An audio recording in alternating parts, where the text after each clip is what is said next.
에베소 7장 9절부터 14절 말씀.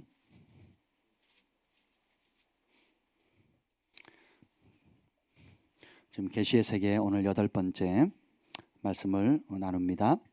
우리 9절부터 14절까지 한 절씩 교독하겠습니다.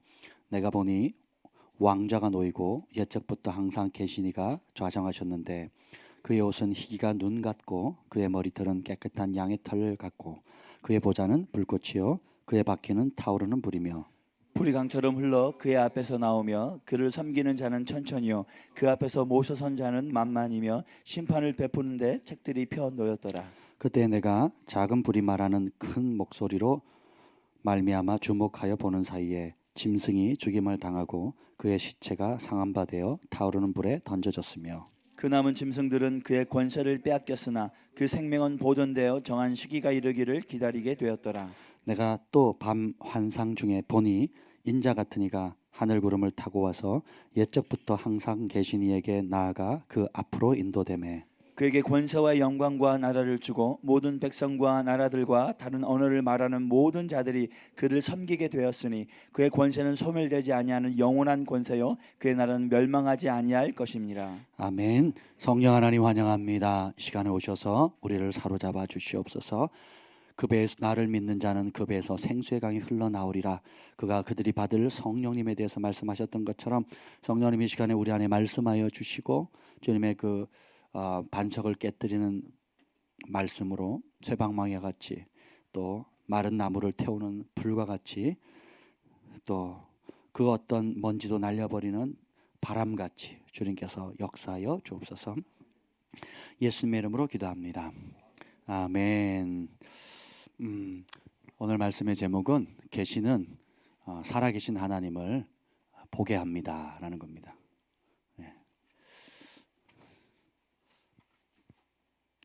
사람이 이 땅을 살아가면서 삶의 여정이 어떻게 보면 끊임없이 행복을 찾아가는 여정인 것 같습니다.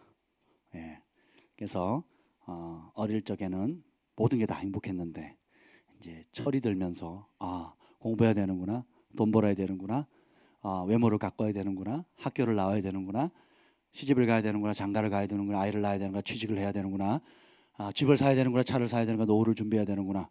이런 모든 노력들이 결국 뭐 하려고 그러는 거죠? 행복하려고. 그렇죠? 또 그리고 아버지들이 새벽 일찍 일어나가지고 온갖 어려운 일을 겪으며 싫은 소리 들어가면서 일주일 내내 열심히 땀 흘려 일하는 이유가 뭡니까? 가족들의 행복을 위해서죠. 또 어머니가 희생하면서 아껴가면서 자녀들에게 먹이고 입히고 또 모든 좋은 것들을 주려고 하는 이유도 뭐 하려고요? 행복하려고. 그래서 우리 헌법에도 우리 국민은 대한민국 국민은 행복 추구권이 있습니다. 사회시간에 배우셨죠? 요즘도 그런 게 있나 모르겠네요. 저희 때 배웠습니다. 행복 추구권. 사람은 인간은 행복할 권리가 있다. 그것을 추구할 권리가 있다라는 겁니다. 근데 우리가 공부를 잘하면 행복할 줄 알고 열심히 해보기도 하고 또 뭐 운동을 잘하거나 명예를 얻거나 명문 학교를 가거나 돈을 많이 벌거나 혹은 기타 외모를 잘 가꾸거나 혹은 내가 원하는 무언가를 얻으면 행복할 거라고 생각하는데 실제로는 그렇지가 못합니다. 그러니까 하나를 쟁취하면 잠깐의 만족은 있는데 그 다음에 어떻게 돼요? 또 다른 것을 추구하게 되는 거죠. 그래서 오히려 부유한 사람, 많이 배운 사람, 그리고 뛰어난 사람, 사람들의 관심을 어릴 때부터 쭉 받는 사람일수록 그 공허함의 크기는 이루 말할 수가 없습니다. 그리고 상대적인 박탈감, 또 상대적인 가난함, 상대적인 빈곤감 때문에 굉장히 어려워합니다. 그 모든 것이 뭐냐? 결국은 행복이 자연 만물에 내가 원하는 욕심과 우리 육신이 요구하는 그것을 얻는다고 이루어지지 않는다는 걸 깨닫게 하는 거예요. 그래서 오히려 가난하고 자랑할 것 없고 소박하게 살아가는 서민들은 그런 공허함에 대한 스트레스가 상대적으로 약합니다. 작은 것에 만족할 줄 알고 그리고 작은 것에 행복하고 작은 것을 나누면서 큰 욕심이나 야망을 갖지 않고 그냥 주어진 것에 행복해하며 살아갑니다. 그런데 명예를 맛보신 분들, 돈의 맛을 들인 분, 또 편안하고 안락한 삶이 뭔지, 또 나와 다른 부류의 사람들이 어떻게 편안하게 살아가는지를 맛보면 못 견디는 거예요. 제가 말씀드렸잖아요. 매달 몇 천만 원씩 월급을 받아도 연봉이 몇 억대의 연봉을 받아도요. 그 공허함, 그 박탈감, 자기는 가난하대요. 왜 가난하냐고 그랬더니 아니 자기 동년배는 월등히 더 많이 받는데요. 예. 연봉 월 얼마 받으세요? 말하기도 싫죠. 예. 예, 그냥 국가에서 재난지원금 100만 원 준다 그러면 할렐루야. 우리는 그걸로 만족하는 사람들 아닙니까? 여러분, 근데 더듬어 우리 인생의 행복이 뭔가를 찾으려 노력하지만 결국은 행복은 물질계에 있는 게 아닙니다. 행복은 우리를 창조하신 분 안과 연결될 때, 우리를 창조하신 창조주 하나님 아버지, 우리를 낳아주고 길러준 하늘 아버지와 연결되어질 때 행복해질 수 있어요. 그래서 원래 만든 용도 그대로 갈 때 행복해집니다. 그래서 독수리는 창공을 날아 행복하고 범고는 대양을 누벼 행복하잖아요.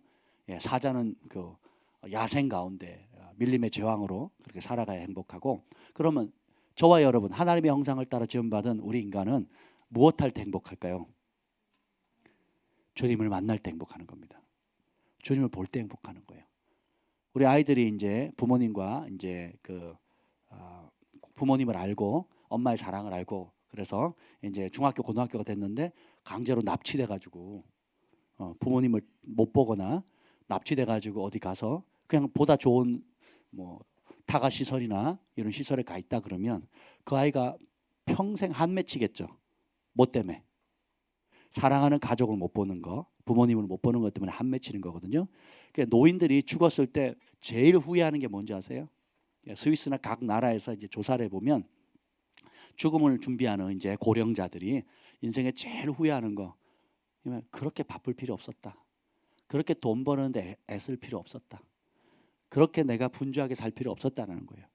그러면 뭘 하고 싶냐? 다시 시간이 주어지면 그러면 영순위로 나오는 게 뭔지 아세요? 가족들과 함께 아름다운 추억을 보내겠다. 가족들과 함께 시간을 보내겠다. 가족들과 함께 좀 더 대화를 나눌 것이다. 부부 사이에 자녀 가운데 그렇다는 겁니다. 왜냐하면 거기가 자녀는 그 자기의 근본인 태어나게 한 엄마 아빠 품에 있을 때 행복하고, 그죠? 또 부모는 내가 평생 땀 흘려 수고해서 하나님의 축복이 넘치 부모에서 그 키운 그 아이를 볼 때 아이가 행복할 때 제일 행복한 거거든요. 그런 내 생명의 근원과 연결되어질 때 행복해지게 돼 있어요. 그러면 우리를 창조하신 분이 누구세요?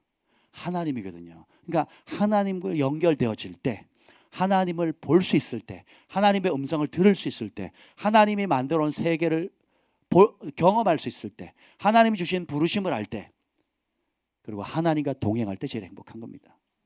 오늘 다니엘은 밤에 이 사람이 가히 이룰 수 없는 어마어마한 환상과 비전을 봅니다. 그래서 우리 7장 한번 볼까요? 7장 1절 한번 읽어봅시다. 7장 1절 읽겠습니다. 시작. 바벨론 벨사살 왕 원년에 다니엘이 그의 침상에서 꿈을 꾸며 머릿속으로 환상을 받고 그 꿈을 기록하며 그 일의 대략을 진술하니라. 2장 2절.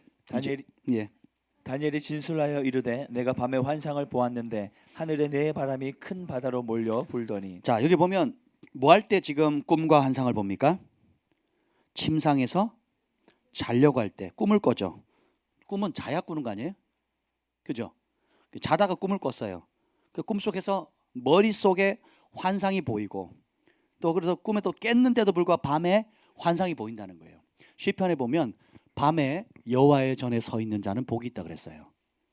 밤에 여호와의 전에서 찬양하는 자가 복이 있다는 겁니다. 밤에 파수꾼이 되어서 하나님의 얼굴을 구하는 거 복이 있다는 거예요. 어떤 교회가 청년들이 지금 뭐 40일 작정 철학이던가 한대요. 그래서 24시 기도를 지금 한답니다. 제가 이제 인스타그램에 친하지 않은, 한 번도 본 적이 없는 그 멀리서 본 목사님인데 그 교회가 24시간 찬양하고 예배한답니다. 청년들이 와서 새벽 2시, 3시 막 그러고 찬양하고 기도하고 막 방언하고 우리 교회처럼 기도하더라고요. 얼마나 이쁜지 한국 교회가 다 그랬으면 좋겠더라고요. 아멘. 근데 다니엘이 뭐에 목숨을 걸었다 그랬죠? 사자굴에 왜 들어갔어요? 예, 전에 하던 대로, 평소대로, 습관대로. 그 전에 한 게 얼마만큼이에요? 67년 동안 한 거예요.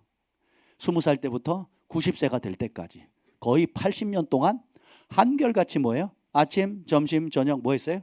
기도했어요. 그래서 왜 기도했을까요? 기도는 누구한테 하는 거예요? 하나님 우리의 아버지잖아요. 그 아버지를 기도하면 만나니까, 응답이 오니까, 그분이 나를 이 땅에 파송하신 그 목적을 발견할 수 있으니까, 그러니까 기도를 하는 거예요. 여러분 돈의 맛을 알죠? 벌써부터 알면 안 돼요. 아이들은 몰라도 돼요. 아이들은 돈의 맛을 본 사람은 어떻게 해요? 돈 벌려고 혈안하고, 돈 때문에 거짓말하고, 돈 때문에 속이고, 돈 때문에 죄짓거든요.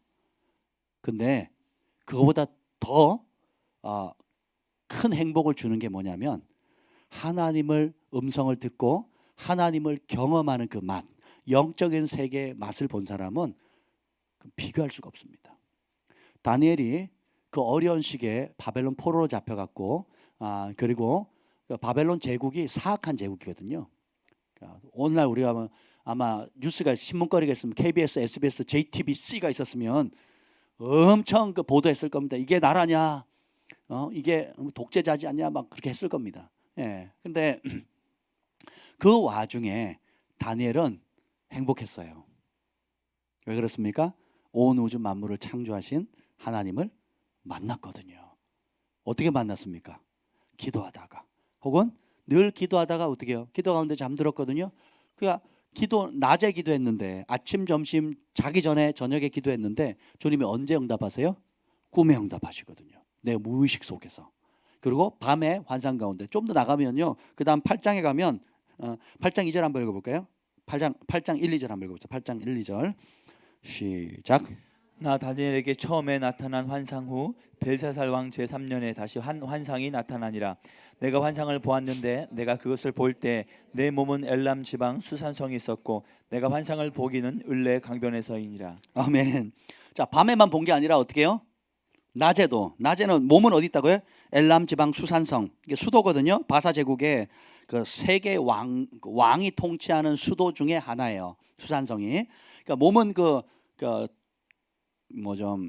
총리 3명의 총리를 뒀다 그랬잖아요. 그 총리를 둔 이제 세계 주요 국가 도시가 있었는데 몸은 거기 있었는데, 다시 말하면 몸은 이제 대한민국의 수도는 어디예요?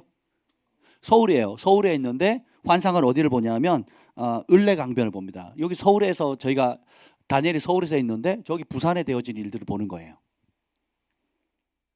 놀랍죠? 영의 세계는 그렇습니다. 그래서 아침, 점심, 저녁 습관을 쫓아 하나님께 감사하면서 60, 70, 80 이때 나이가 언제냐면 대략 따지면 47년 더하기 51년 더하기 20 하면 한 7순이 넘었을 때입니다. 7순이 넘었을 때. 그러니까 최소 70이 넘었을 때입니다. 야, 따라합시다. 죽는 날까지 계시를 받을 수 있다. 죽는 날까지 하나님의 영광을 볼 수 있다. 기도 응답을 받을 수 있다. 환상을 볼 수 있다. 하나님과 교통할 수 있다. 우리 예언사에게 유익이 뭡니까? 눈만 있으면, 입만 있으면 죽는 날까지 할 수 있어요. 하나님 살아 계시기 때문에. 그래서 이 계시는 가장 큰 축복이 뭐냐면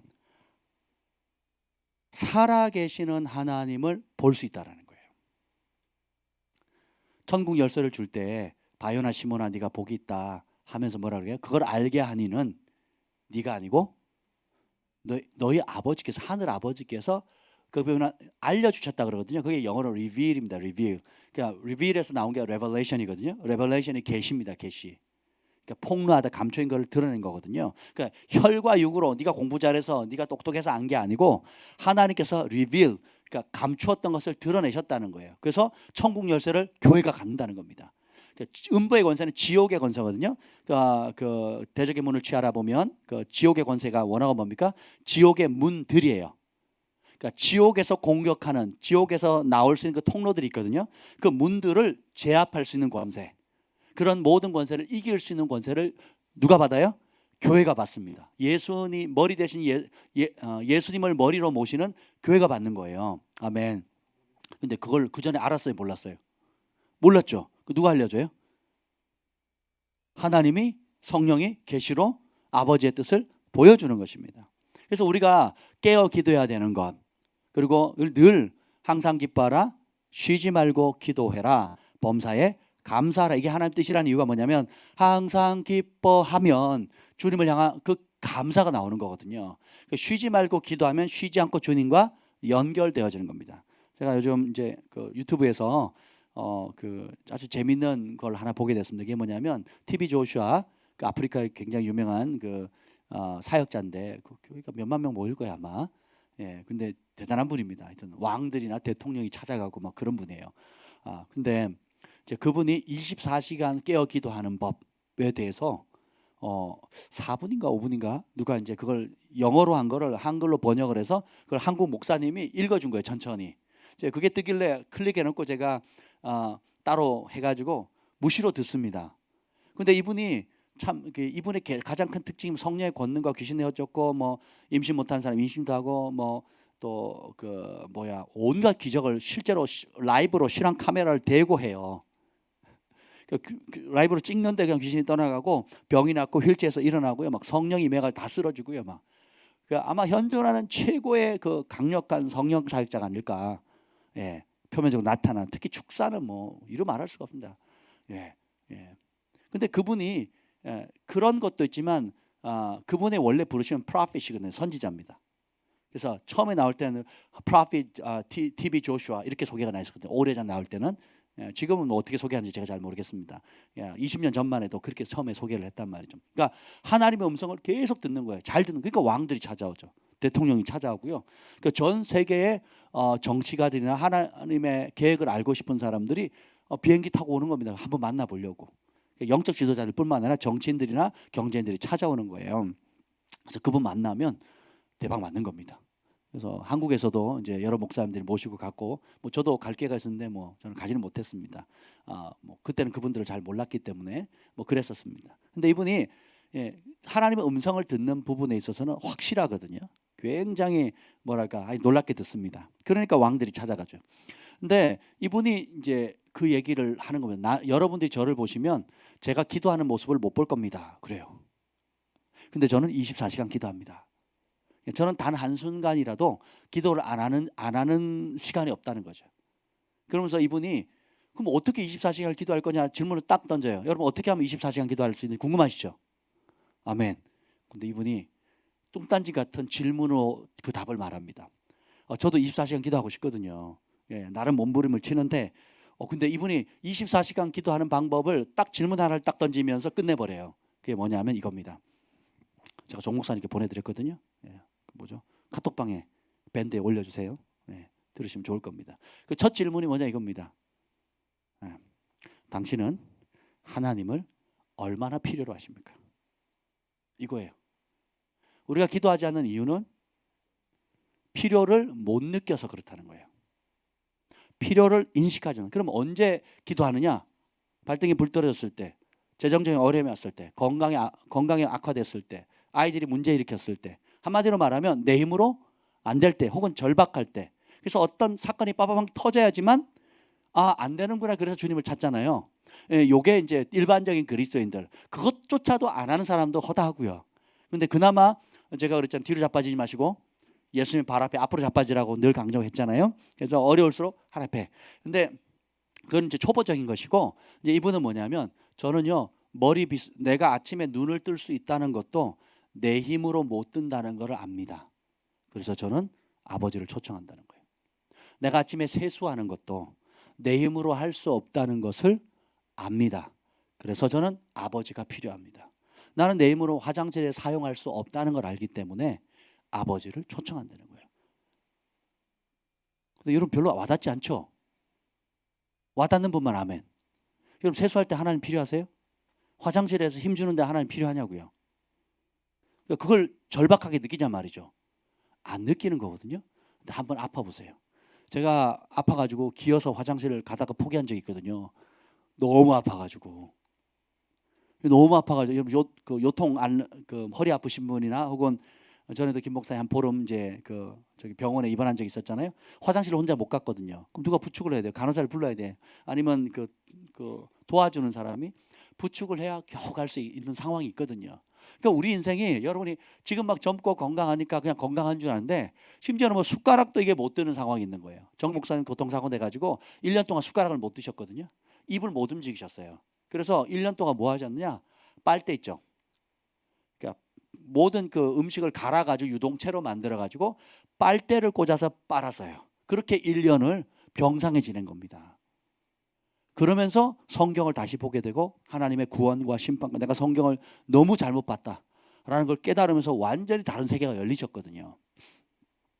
우리가 특별히 뭔가 소원이 있을 때나 뭐 중요한 문제가 있거나 결혼 문제, 자녀 문제, 또 취직 문제, 입시 문제 이런 문제 있을 때 그런 간절함으로 주님을 찾듯이 일상의 가장 소소한 일들 가운데 하나님이 얼마나 필요하다는 것을 인식하는 만큼 찾게 된다는 거예요. 그래서 이분은 모든 소소한 일에 나는 하나님이 필요 없이 하나님 없이는 살 수 없다라는 거예요. 우리 기도송에 우리 기도하면 제일 먼저 나오는 게 주 없이 살 수 없는잖아요. I can't live a day without you. 그러니까 주님 없이는 단 하루도 살 수 없습니다. 이게 제가 무지 좋아하는 노래거든요. 이 노래만 발표를 몇 년을 했습니다. 예, 주 없이 살 수 없네 하면서 왜냐하면 그게 제 영혼의 고백이 있고 제 영이 그렇게 고백을 하더라고요. 그래서 이것을 우리가 교회에서만 혹은 특별한 기도회 때나 새벽 예배나 저녁 기도회 때만이 아니고 우리 주님의 같이 그리고 그분이 함께하는 것이 내 인생의 최고의 행복이라는 거. 그러니까 그분과 함께 해도 되는 시간, 함께 하지 않아도 되는 시간의 장벽을 허무는 거예요. 데살로니가 전서 3장인가요? 거기 보면 그리스도께서 우리를 위해서 목숨을 버리신 이유는 자든지 깨든지 우리와 함께 하시려고 그랬어요. 주님이 피 흘려서 우리를 피값으로 우리를 사셨잖아요. 십자가에서 처참하게 죽으신 이유가 뭐라고? 주님 입장에서는 피값으로 샀는데 산 친백성들이 어떻게 해요? 자든지 깨든지 의식 세계든 무의식 세계든 어떻게 해요? 예수님과 함께 하기를 원한다는 거예요. 그런데 이 마음을 아는 그리스도인들이 몇 안 된다는 거예요. 그러니까 어떻게 합니까? 하나님 내 편 대주세요 하는 기도만 하는 거예요.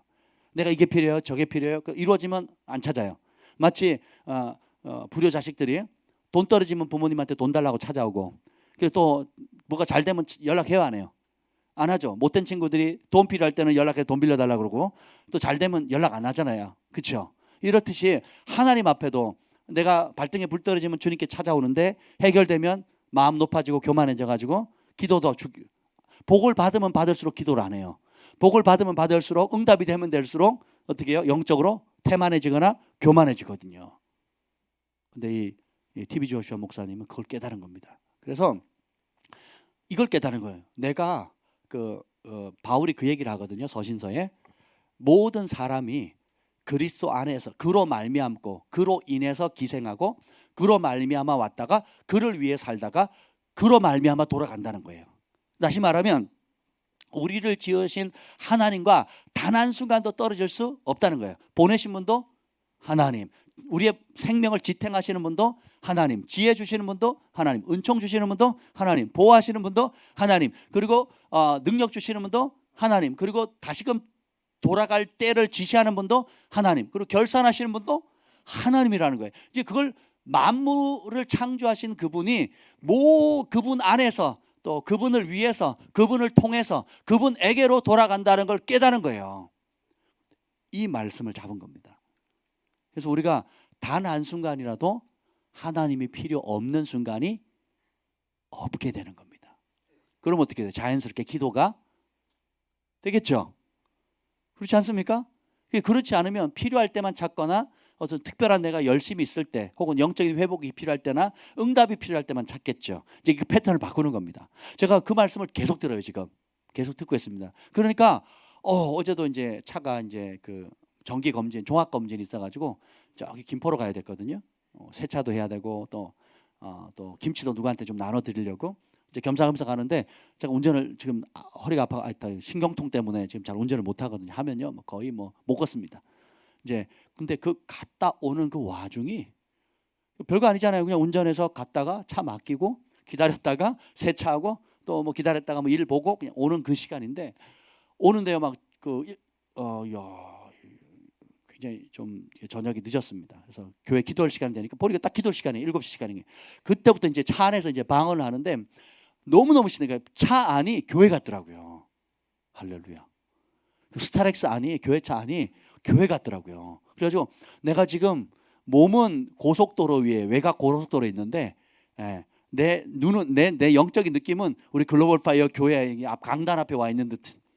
여기 내 몸은 엘람 지방 수산성에 있었는데 내가 환상을 보기는 을레 강변을 본 것처럼 마치 이제 제 마음이 그렇게 즐거운 거예요. 그래서 마치 내가 고속도로를 막 달리고 있는데 느낌은 우리 글파 교회에서 저녁 기도 시간이 됐는데 기도하는 시간인가 보다 하고 기도하는 느낌이 될 정도로 막 너무 즐거운 거예요. 그러면서 계속 이제 방언으로 기도하면 오는데, 그리고 집에 가서 점심도 못 먹고 저녁도 못 먹어가지고 그래서 얼른 라면 하나 끓여 먹고 그리고 교회로 왔습니다. 그리고 교회로 와서 저녁에 또 기도하고 이제 갔는데 막 그 시간이 막 너무 행복한 거예요. 그래서 가능하구나. 무시로 내가 주님이 내 삶에 개입하지 않으셔도 될 시간이 없어야 되는구나. 그러니까 주님 없어도 살아갈 수 있다라는 생각 자체를 버려야 되겠구나. 그러니까 주님이 간섭하면 안 되는 상황이 없어야 되는구나. 그러니까 항상 내 곁에, 내 안에, 내 좌우 곁에 계시는 주님이라고 성경은 말하고 있잖아요. 내가 주의 신을 떠나 어디로 가리까? 바닷끝 가도 계시고, 그죠? 하늘 꼭대기 가도 계시고, 음부에 내려가도 거기 계신다 그랬거든요. 그러면 누구만 인정해 드리면 돼요? 하나님 이미 그렇게 함께 하시고 그렇게 함께 하실 능력이 있는 분이에요. 그럼 누구만 인정하면 돼요? 나만 인정하면 되는 거예요. 그래서 그리스도께서 믿음으로 너희 안에 거하게 하시며 세상을 이기는 승리는 이것이니 곧 너희의 믿음이니라. 자, 믿음이 세상을 이기고 내 안에 예수님이 계신다는 걸 어떻게 알아요? 믿음으로. 내 안에 예수님을 모시는 것도 뭐예요? 믿음으로. 그래서 할 수 있거든이 무슨 말이냐? 믿는 자에게는 능치 못함이 없다 그랬죠. 그러니까 믿음으로 내 안에 거하시는 거예요. 그럼 어떻게 해요? 믿음으로 주님의 이름을 부르는 겁니다. 그래서 다윗이 시편에 내가 항상 내 앞에 계신 주님을 바라며 살았다 그랬거든요. 그 신약 성경에는 뭐라면 항상 내 앞에 주님을 모셨다 그랬어요. 뭘로? 믿음으로. 그래서 천국 열쇠는 뭐예요? 믿음인 겁니다. 그래서 24시간 무시로 기도할 수 있는 비결은 뭐예요? 믿음이에요. 그래서 우리가 오늘 밤부터 그걸 결정하는 겁니다. 나는 주님 없이 주님이 나한테 주님 없이 살 수 없는 존재다. 그러니까 주님이 내 삶에 개입하지 않아도 되는 문제는 하나도 없는 거예요. 그러니까 주님을 내가 모시기를 항상 즐거워하는 겁니다. 아주 사소한 부분까지. 심지어 이분 머리 빗는 거, 화장품 바르는 거, 길을 걸어가는 거, 산책하는 거, 아침 식갈 때 숟가락 드는 것도 주님이 돕지 않으면 숟가락을 못 드는 겁니다. 제가 한번 아팠는데요. 살려주세요 말이 안 나오더라고요. 여러분도 인생에 그런 경험이 있었을 겁니다. 우리 어머니 나이들, 아버지 나이들 되시는 분들은 인생에 그런 처절한 상황들이 있었을 거예요. 육체적으로도 그리고 영적으로도 또 재정적으로도 그럴 때가 있었을 겁니다. 그때 비로소 깨닫잖아요. 제 지금 소원이 뭔지 아세요? 공 차는 거. 무려 넉 달을 못 찼습니다. 이게 말이 됩니까? 이 최고의 스트라이커가. 축구도 모르시고 축구의 즐거움도 모르시고. 근데요, 제가 다리를 딱 들었을 때 의자 위도 못 올려요. 지금 오른발을. 왼발을 올리거든요.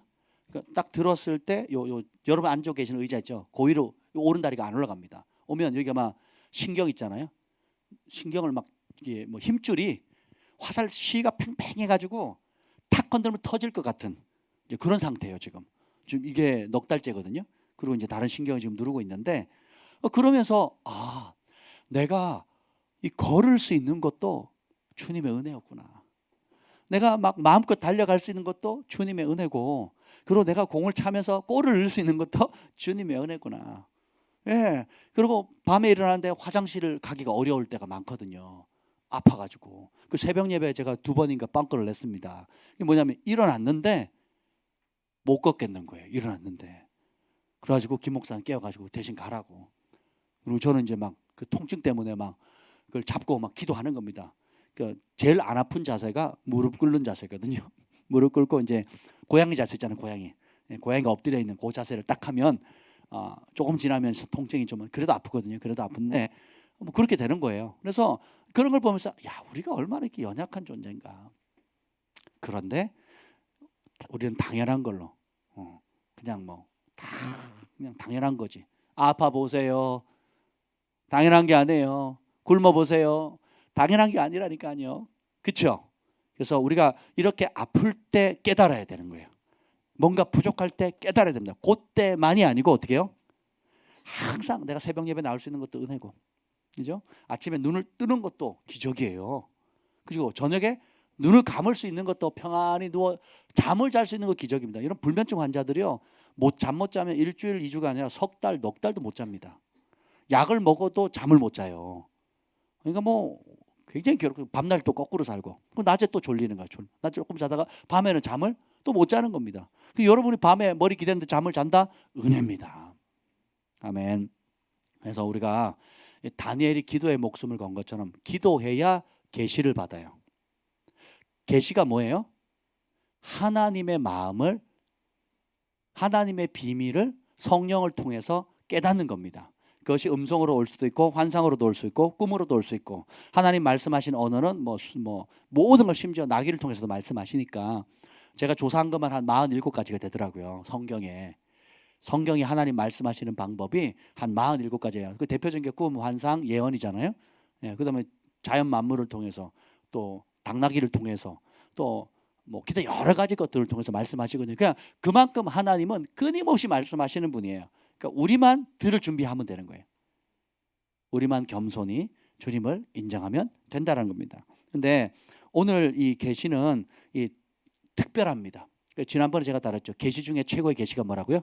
예수 그리스도라 그랬죠. 오늘 그 본문이 나옵니다. 그래서 먼저 7장 9절에 계시 중에 계시, 그게 바로 7장 9절 한번 읽어봅시다. 시작.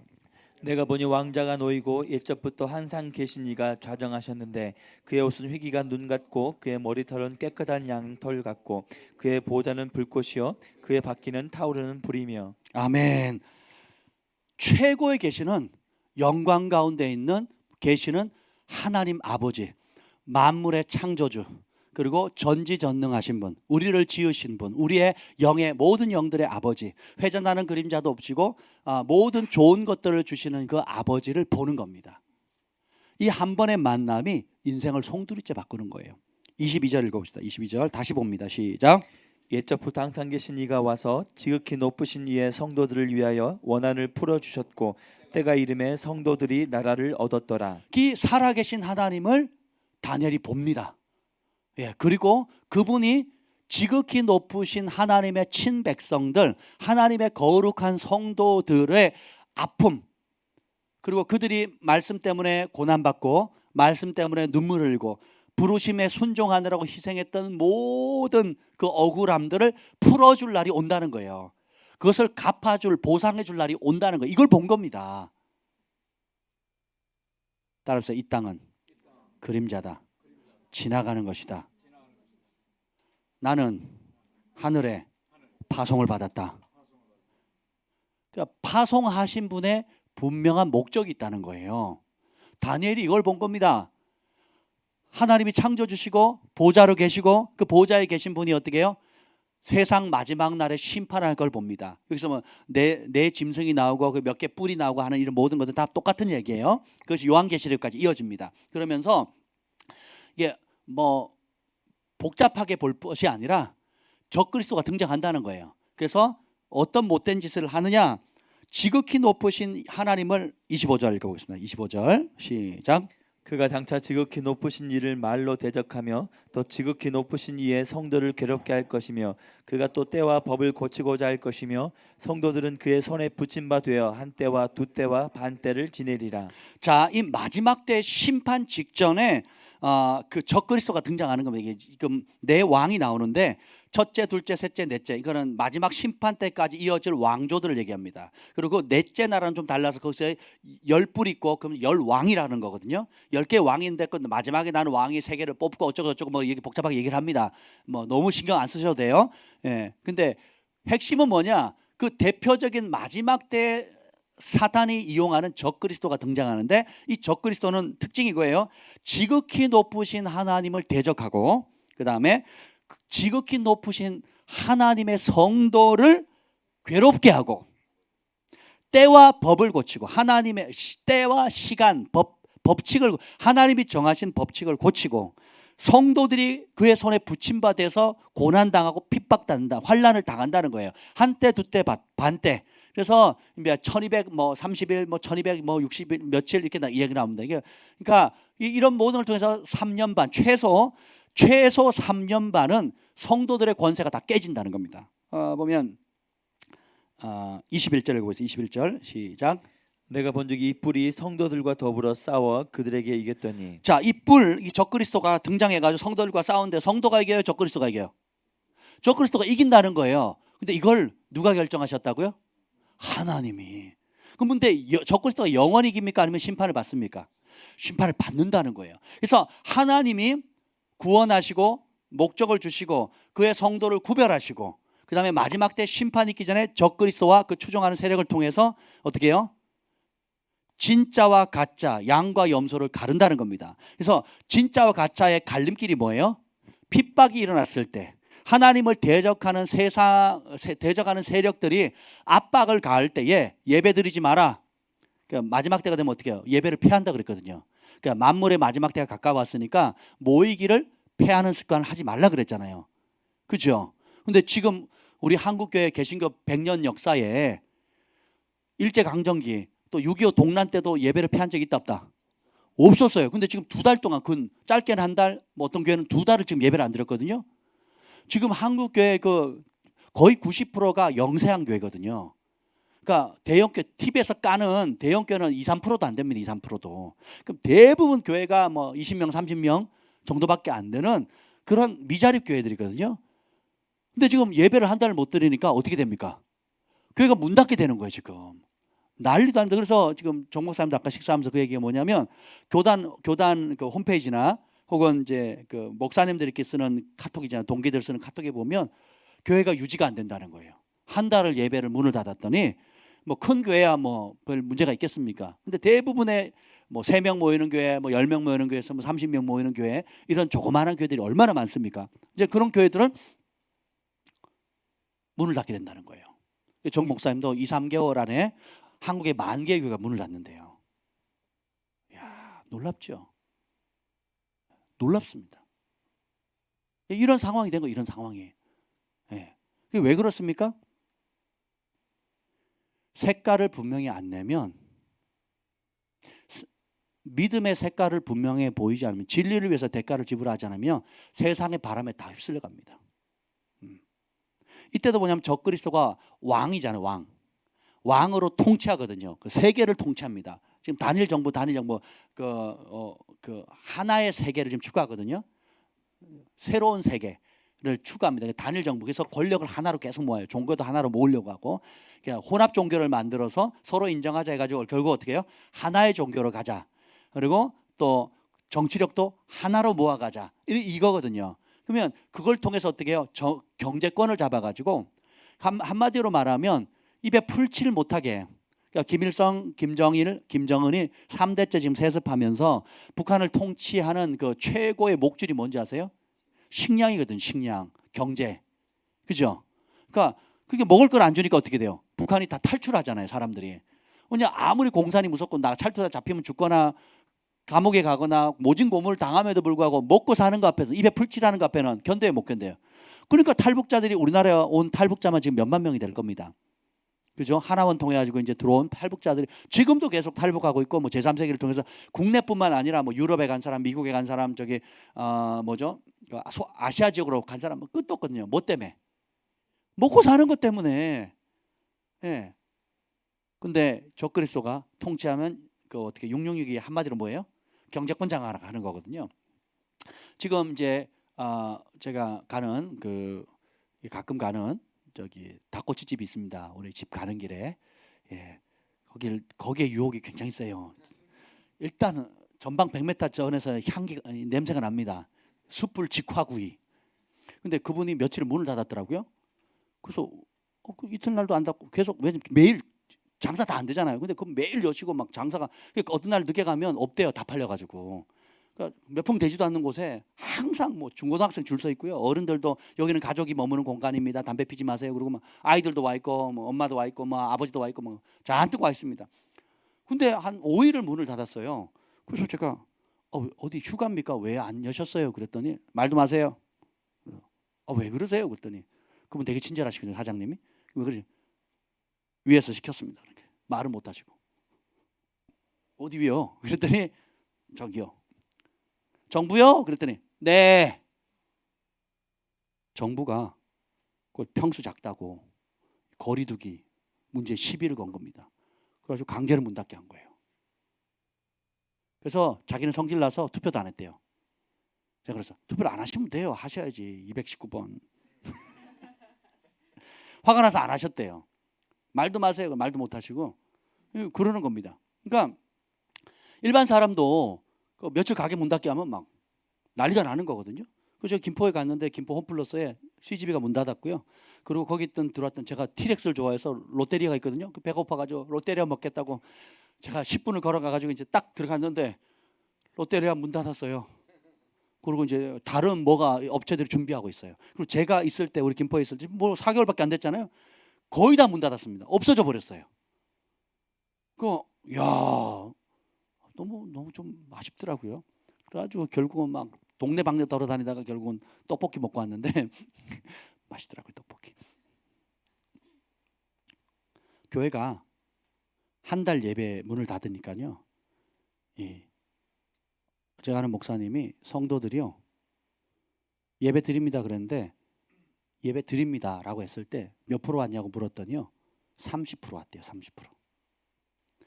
70%가 안 왔대요. 그 왜 안 왔냐 그랬더니 제 말보다 뉴스 말을 더 잘 듣습니다. 제 말보다 정부 이야기를 더 신뢰합니다. 진리를 전하는데 목숨을 건 목회자의 말보다 주의 종의 말보다 정부와 대통령과 그리고 사회가 말하는 그 말을 더 크게 듣는 겁니다. 근데 여기다가 재정적인 손해까지 딱 보죠. 못 나옵니다. 그래서 정 목사님 그러시더라고요. 다 그렇대 다. 동기들 뭐 이렇게 목사님들이잖아요. 다 어렵대요. 그래서 우리는 뭐 그 기간 동안 얼마나 열심히 모였습니까? 모이기를 패하지 말고 말세라에서 모이기에 힘쓰라 그랬잖아요. 열심히 모였잖아요. 아멘. 그게 더 많이 왔어요. 제가 지금 인원 파악을 안 해봤는데 정 목사님 인원 파악 좀 하세요. 사진만 열심히 찍지 마시고. 더 많이 왔어요. 더 많이. 우리 교회 성도들뿐만 아니라 외부에서도 오시고 또 전국에 예배를 안 드리니까 이때다 싶어갖고 막 전국에서 예배들이 올라왔잖아요. 그걸 은혜 받고 가시고 막 그러셨단 말이죠. 근데 말세가 되면 더 그렇습니다. 손해 본다. 근데 보세요. 직장 문제나 세무조사 온다 그러거나 혹은 회사에서 잘리거나 혹은 집에 새 들었는데 나가라 그런다거나 여기 만약에 이제 코로나가 딱 생겼다. 그러면 이 건물주가 가만히 있겠냐고요.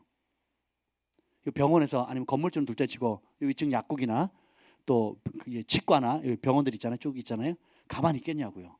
왜냐하면 요 약국 아산병원에서 쓰는 약국에서 차 운전수만 두 명인가 세 개인가요? 4사람. 여기 요 위에 약국 있죠. 1층 약국에서 약국에 이제 아산병원의 환자들 그 약을 이제 지으러 여기까지 차로 스타렉스로 태워주고 오는 그 운전하시는 분만 4분이에요. 근데 이분이 한 달 월급이 150만 원, 200만 원, 200 정도 된대. 200. 그러면 이 운전하시는 분만 해도 이 약국에서 나가는 돈이 얼마예요? 800만 원이에요. 저는 약이 그렇게 많이 남는지 몰랐어요. 아니 그러면 얼마를 벌어야 그 800만 원의 그 손님들 그냥 태워다 주고 근데 이거를 문을 닫게 만든다? 폭동이 일어날 겁니다. 폭동. 그러지 않겠냐고요. 그리고 이게 세를 내는 게 한 달에 저희는 이제 1층은 더 비싸잖아요. 그럼 그 세 내야 되죠. 또 약사들도 여러 명이에요. 그럼 약사들 또 월급 나가죠. 그리고 자기도 수익을 내야 되죠. 그럼 도대체 한 달에 약을 얼마나 팔아야 되는 거예요? 견적 나오시죠? 월세도 1,000만 원. 어머머. 그러면 직원 비용 보너스까지 하고 뭐 4대 보험 하면 어떻게 되겠습니까? 그냥 약사들 빼고 2천만 원 기본 나가고, 그리고 이제 그 약사들은 또 월급을 더 줘야 될 거 아니에요. 그 약사만 해도 여러 분이던데. 국정원에서 나오셨어요? 네 분이랍니다. 네 분. 그럼 최저임금만 줘도 얼마입니까? 최저임금보다 더 주겠죠, 그죠? 약사인데 그래도 자격증이 있는데 뭐 300 잡아도 그것만 해도 돈 1,000만 원 되지 않습니까? 그러면 유지하는 데만 해도 3천만 원. 근데 우리 때문에 2주 격리, 폐쇄 딱 해버리면 어떻게 돼요? 가만히 있겠냐고요. 예. 여기 병원은 또 가만히 있겠습니까? 2주 문 닫아만 해도 폭동이 일어난다니까요. 폭동이. 뭐 때문에? 돈 때문에. 재물을 이기지 못하죠. 마지막 때 배교합니다. 그래서 우리가 왜 금식하느냐? 혈기를 죽이는 것도 뭐 여러 가지 뭐 돌파나 회개나 뭐 여러 가지 것들이 있습니다. 근데 그 중에 진짜 중요한 이유 중에 하나가 뭐냐면, 따라합시다. 굶어도 안 죽는다. 죽으면 죽으리이다. 그래서 성경에는 금식이 1년에 한 번씩 대속제일에 온 민족이 다 금식을 하는데 누구까지 금식하냐? 어린 아이, 우양, 가축까지 다 금식합니다. 국가적인 국가 기도의 날이 있으면 젖먹이 아기도 금식시켜요. 놀랍죠? 그러니까 지금 여러분 잘 연습하시기 바랍니다. 언제 굶을지 몰라요. 아니면 누구처럼 이 뱃속에 많이 저장을 좀 해두세요. 근데 진짜 그럴 날이 옵니다. 그래서 밴드에 올렸던 그 손양원 목사님 그 영상을 꼭 좀 보세요. 저는 1시간 내내 울었습니다. 1시간 반 동안. 그냥 내가 뭘 감동하려고 하는데 그냥 눈물이 주르르 흐르더라고요.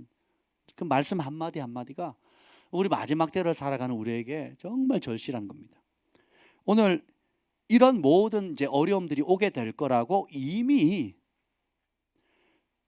근 2600년 전에, 2500년 전에, 5, 600년 전에 예언을 해놓은 겁니다.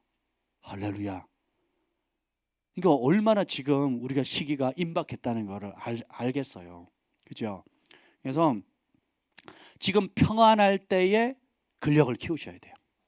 평안할 때 인내를 키워야 되고, 평안할 때 하나님과 교통하는 법, 성령의 음성을 듣는 법, 성령의 인도함을 받는 것, 그리고 내가 혈과 육으로 따라가지 않고 열처녀의 비유처럼 등불만 들고 있는, 등불은 말씀을 얘기하거든요. 진리를 얘기합니다. 그러니까 등불만 가지고 있는 게 아니고 그 불을 계속 지탱할 수 있는 뭐예요? 기름이 필요하죠. 기름 뭐예요? 성령님을 얘기하고, 성경의 기름은 거의 대부분 성령을 말합니다. 그래서 우리가 성령을 어떻게 받아요? 기도해야 되는 거거든요. 어떻게 채웁니까? 기도를 하는 분량만큼 채워지는 거예요.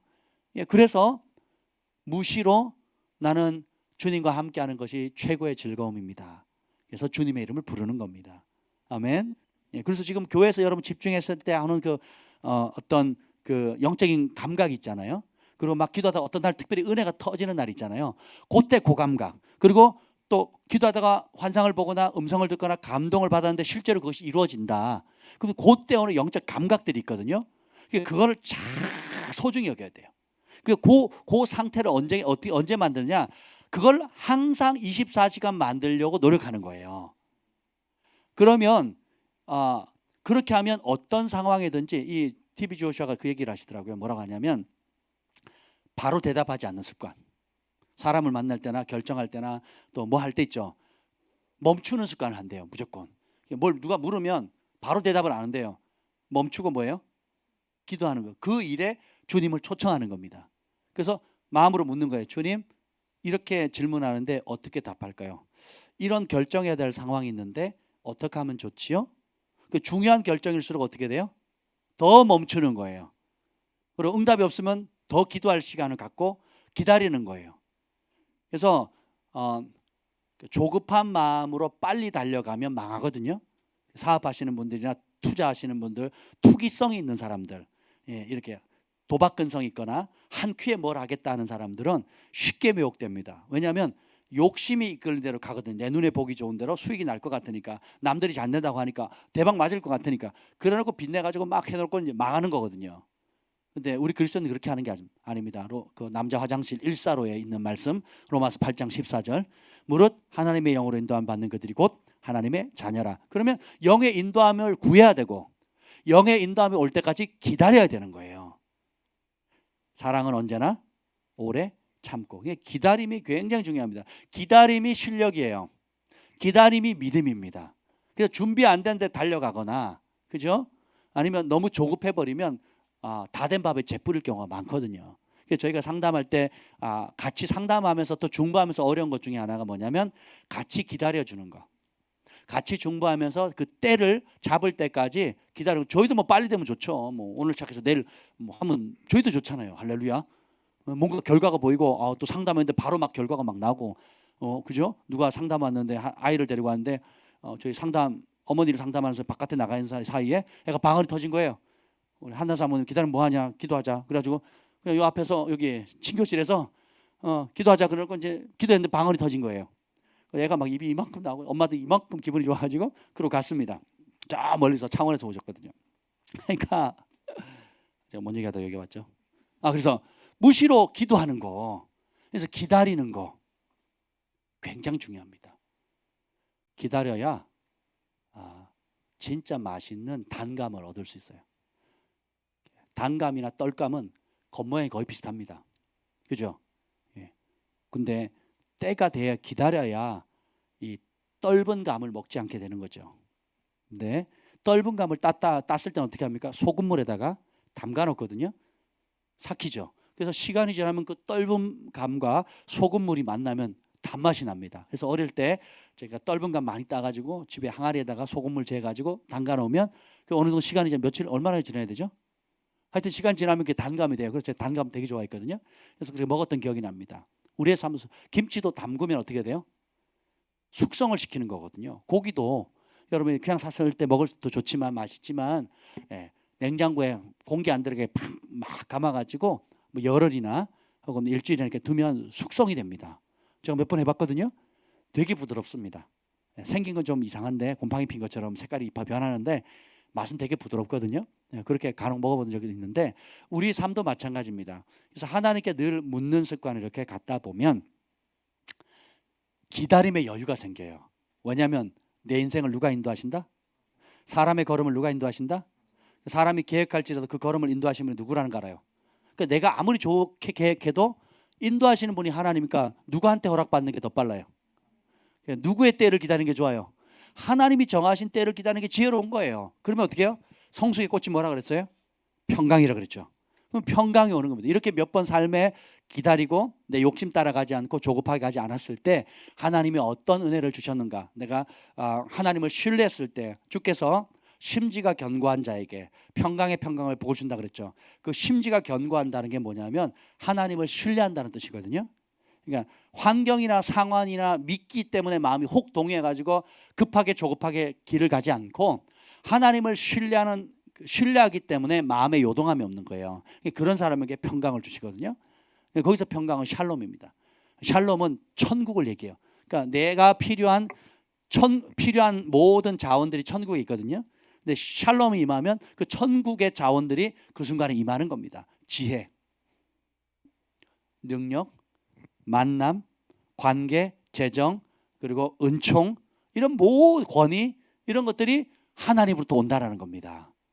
그래서 우리 그리스도인들은 기도의 사람이 되어야 되고 믿음의 사람이 되어야 되고, 그리고 그때 하나님의 응답을 기다리는 사람이 되어야 돼요.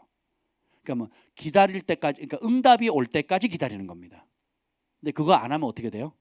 귀가 얇은 사람은 어떻게 해요? 누가 좋다 그러면 얼른 가려고, 또 해야 되는데 누가 하지 마라 그러면 또 어떻게 해요? 안 합니다. 리스크를 감당을 안 하죠. 근데 우리가 그래서 깨어 기도해야 되고, 마지막 때가 될수록 성령의 음성을 듣는 일에 사모해야 되고 더 자주 들어야 되는 것입니다. 근데 오늘 이 다니엘서 7장 9절 10절에 보면 10절 한번 읽어보죠. 10절 시작. 불이 강처럼 흘러 그의 앞에서 나오며 그를 섬기는 자는 천천히요 그 앞에서 모셔 선 자는 만만이며 심판을 베푸는 데 책들이 펴놓여 있더라. 아멘. 여러분이 우리 인생에 전환점을 가져주는 사건이 있는데 최고의 큰 축복이 뭐냐? 살아계신 하나님을 만나는 겁니다.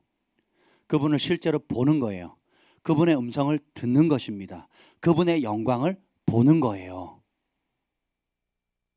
어떤 목사님하고 대화를 했는데 그분이 간증을 하더라고요. 선교지에 갔는데 제가 그분을 한번 모셔서 간증을 들으려고 해요. 갔는데 어떤 일이 생겼냐면 사람들이 워낙 사랑마을에 이 마을에서 어떤 마을에 갔는데 산지 마을인데 그 마을에 집 한 채와 다른 집 거리가 수키로 떨어져 있는 거예요. 그래서 걸어가서 찾아와야 되고 막 사람 불러 모으는 데만 하루 종일 걸린 거예요. 그러니까 그 동네가 이제 그래서 뭐 어렵게 해가지고 불러 모았는데 저녁에 이제 찬양을 하는데 악기도 없고 전기도 안 들어와요. 그래가지고 또 영어를 사용하지 않고 그 부족어를 사용하는 거예요. 필리핀에서 그 부족어를 사용하니까 팀을 데려갔는데 팀원들이 알아들어요, 못 알아들어요. 그 찬양 인도하는 분이 아주머니가 나오셨는데 박자치, 음치로 아무리 찬양이지만 인도자인데 뭐 악기도 없고 뭐 그렇다 할지라도 그러니까 누가 들어도 불편한 목소리로 찬양을 인도하더래요. 인도를 하는데 인도를 하다 말고 그 막 듣는데 너무 괴로웠대요. 저게 꼭 무당 같더래요. 노래 부르는 게 막 이상한 노래를 부르면 우리 시골 노래 들으면 그렇잖아요. 시골 할머니들 뭐 옛날 우리 민요 부르면 막 이상하잖아요. 예. 그러니까 막 그렇게 부르는데 되게 듣기가 불편했대요. 근데 한 수 더 떠가지고 막 춤을 추기 시작하더래. 막 본인 알아듣지도 못하는데 음치 박자 음치 무시 음악 뭐지 멜로디 무시 음정 무시 박자 무시 다 무시무시한 사람이에요. 그런데 막 춤을까지 추니까 막 사람들이 같이 춤을 추는데 어떤 일이 생긴 줄 아세요? 갑자기 그때 하나님의 임재가 몰려오는데 건물 내에서 예배를 드렸거든요. 건물 내. 갑자기 어떻게 되냐면 건물 내에서 비가 내리기 시작하는 거예요.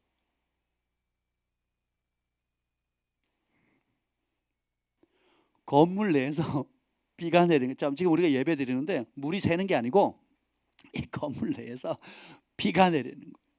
난리가 난 거예요.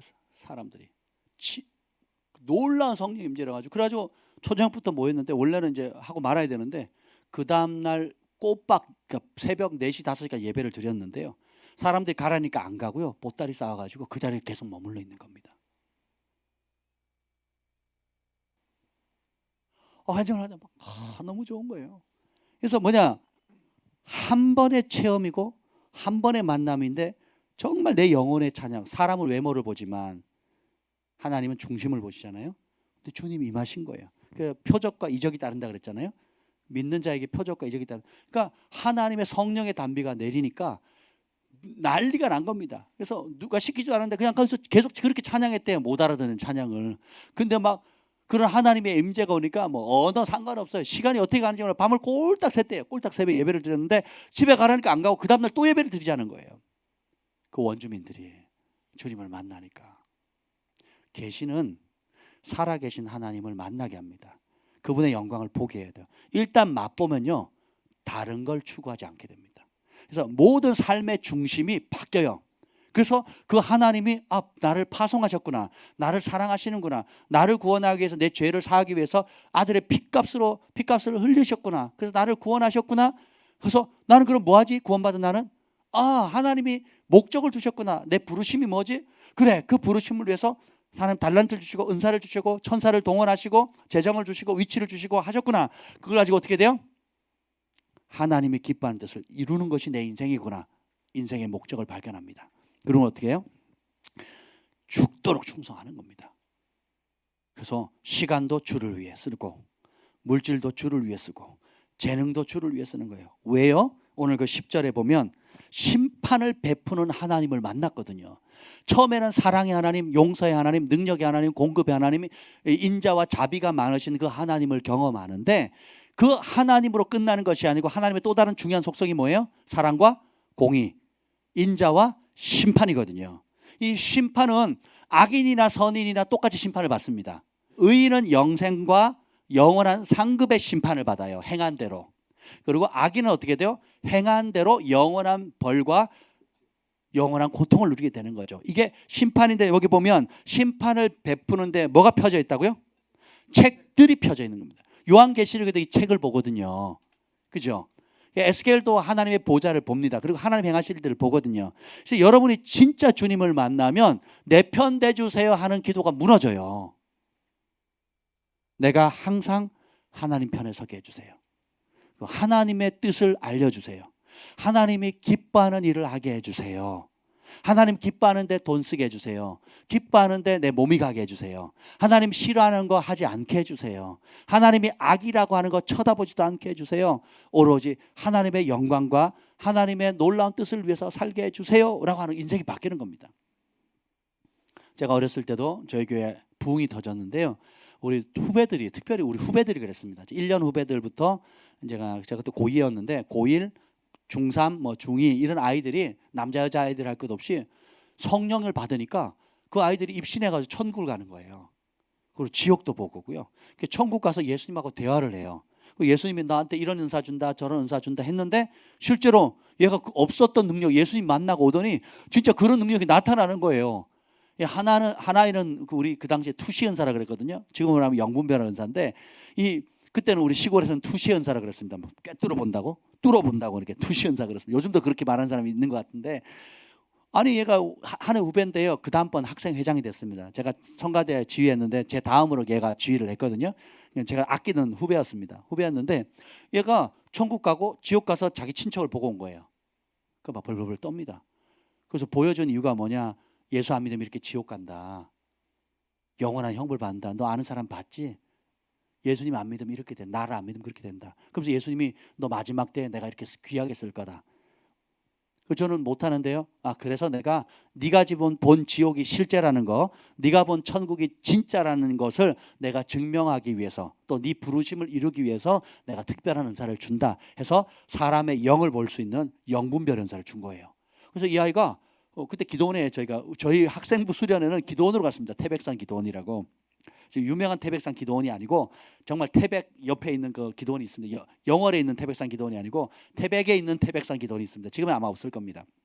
그때는 제가 여름 수련을 글로 갔거든요.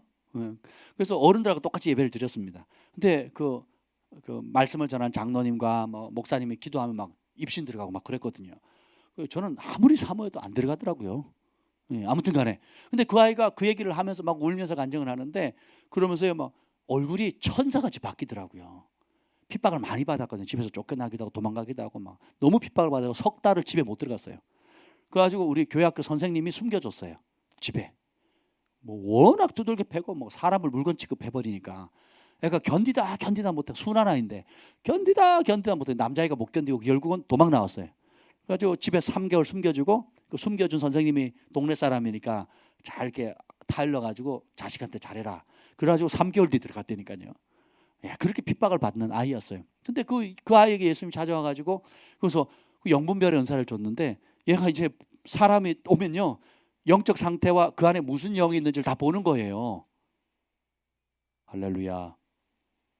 성경에 고린도전서 12장에 나와 있는 그 19가지 은사 중에 영들 분별하며 은사가 있거든요. 그거는 이 사람 좋다 나쁘다 그 말이 진리다 아니다 이런 차원이 아니에요. 실제로 영분별의 은사는 뭐예요? 영을 보는 겁니다. 저희 교회도 영분별 은사를 받은 분이 몇 분 계세요. 그래서 실제로 사람이 들어오면 영을 봅니다. 영을 봐요. 그래서 신천지 몇 분 쫓아냈어요. 할렐루야. 요 앞에 신천지 아웃 한다고 신천지 안 들어옵니까? 그러기도 하고 또 교회로 회파하려고 오는 사람들 또 구별하고 또 똑같은 죄인인데 내가 진리를 사모하고 내가 변화를 사모할 의지를 가지고 오는 사람 누구나 환영합니다. 근데 아예 대적하고 무너뜨리기 위해서 오는 이단이나 악한 마음을 가지고 오는 사람들이 있거든요. 그런 사람은 우리가 막아내야 됩니다. 걸러서 그래서 영분별 은사를 주는 거거든요.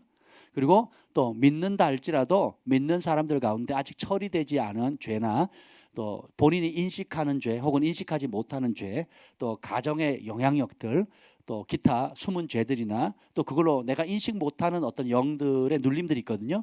그래서 영분별하는 사람들에게는 하나님 그 영을 보여줘요. 따라합시다. 부분적으로. 다 본다 생각하시면 안 돼요. 그럼 교만해집니다. 부분적으로 보여주시는 거예요. 예언도 부분적으로 하고 영도 부분적으로 보는 겁니다.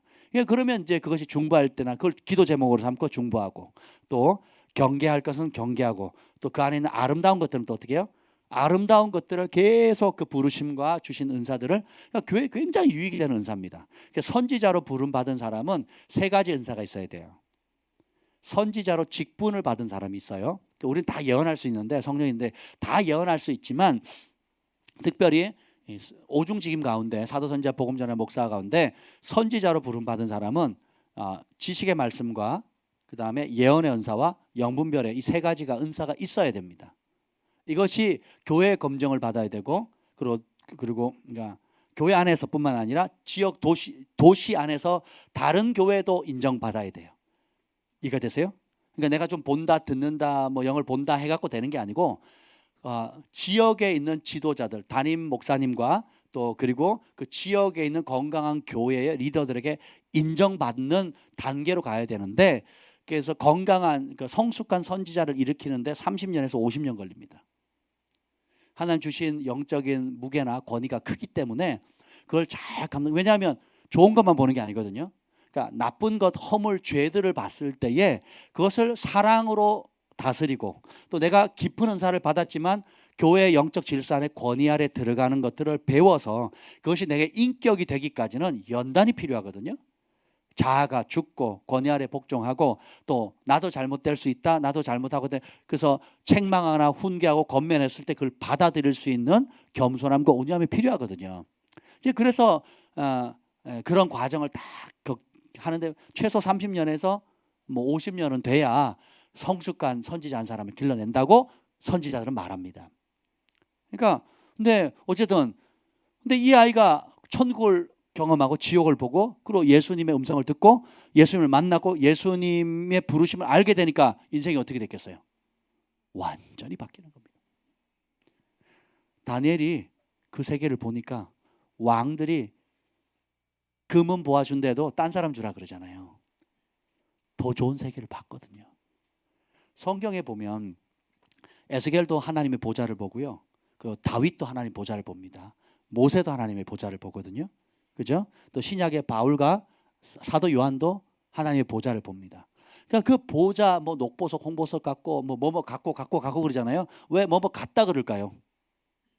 이 땅의 언어로 표현이 안 되기 때문에 그런 것입니다. 우리 그 김 목사님도 예전에 뭐 사파이어, 예, 엄청 큰 사파이어가 무슨 색이에요? 녹색이에요? 파란색이 녹색이에요? 푸른색? 푸르다는 게 뭐야? 곤색 이런 거야? 이게 사파이어예요? 아멘. 이게 사파이어랍니다. 제가 사파이어를 배경으로 뭐 이런 색이랍니다. 그게 그리고 성령이 역사할 때 영적인 세계에 벌어지는 얘기를 하는데요. 저는 상상이 안 갑니다. 뭐 이렇게 어떻게 안 보이네요. 똑같이 눈을 가지고 있는데 왜 누구는 보이고 안 보일까? 똑같은 공간에 똑같은 상황이 있는데 안 보이더라고요. 근데 보인대요. 근데 말로만 보이는 게 아니라 실제로 역사가 일어나는 거예요. 막 치유와 기적들이 막 일어나더라고요. 그래서 진짜 보면 진짜 능력이 나타나는구나. 근데 그 세계를 보면요, 이제 더 이상 이 땅의 사람이 아닌 거예요. 이 땅은 뭐예요? 하나님이 내가 잠깐 동안 거쳐가는 순례자로서 하나님이 파송하셨고, 파송하신 하나님의 부르심을 이루는 현장인 겁니다. 하나님이 제일 소중히 여기는 게 영혼이거든요. 그래서 우리에게 맡겨진 영혼들 구원하고, 가족들, 도시와 국가와 내게 구하라 열방을 유업으로 주리니 내 소유가 땅까지 이르다. 그러면 하나님께서 궁극적으로 우리에게 주고자 하는 게 뭐예요? 열방의 영혼들, 그러니까 도시, 사회, 국가, 정치, 경제, 사회, 종교 모든 시스템에 하나님 나라를 도래시키도록 우리는 그렇게 부름받은 겁니다. 그래서 다양한 직업과 다양한 배경과 다양한 은사들을 주신 거예요.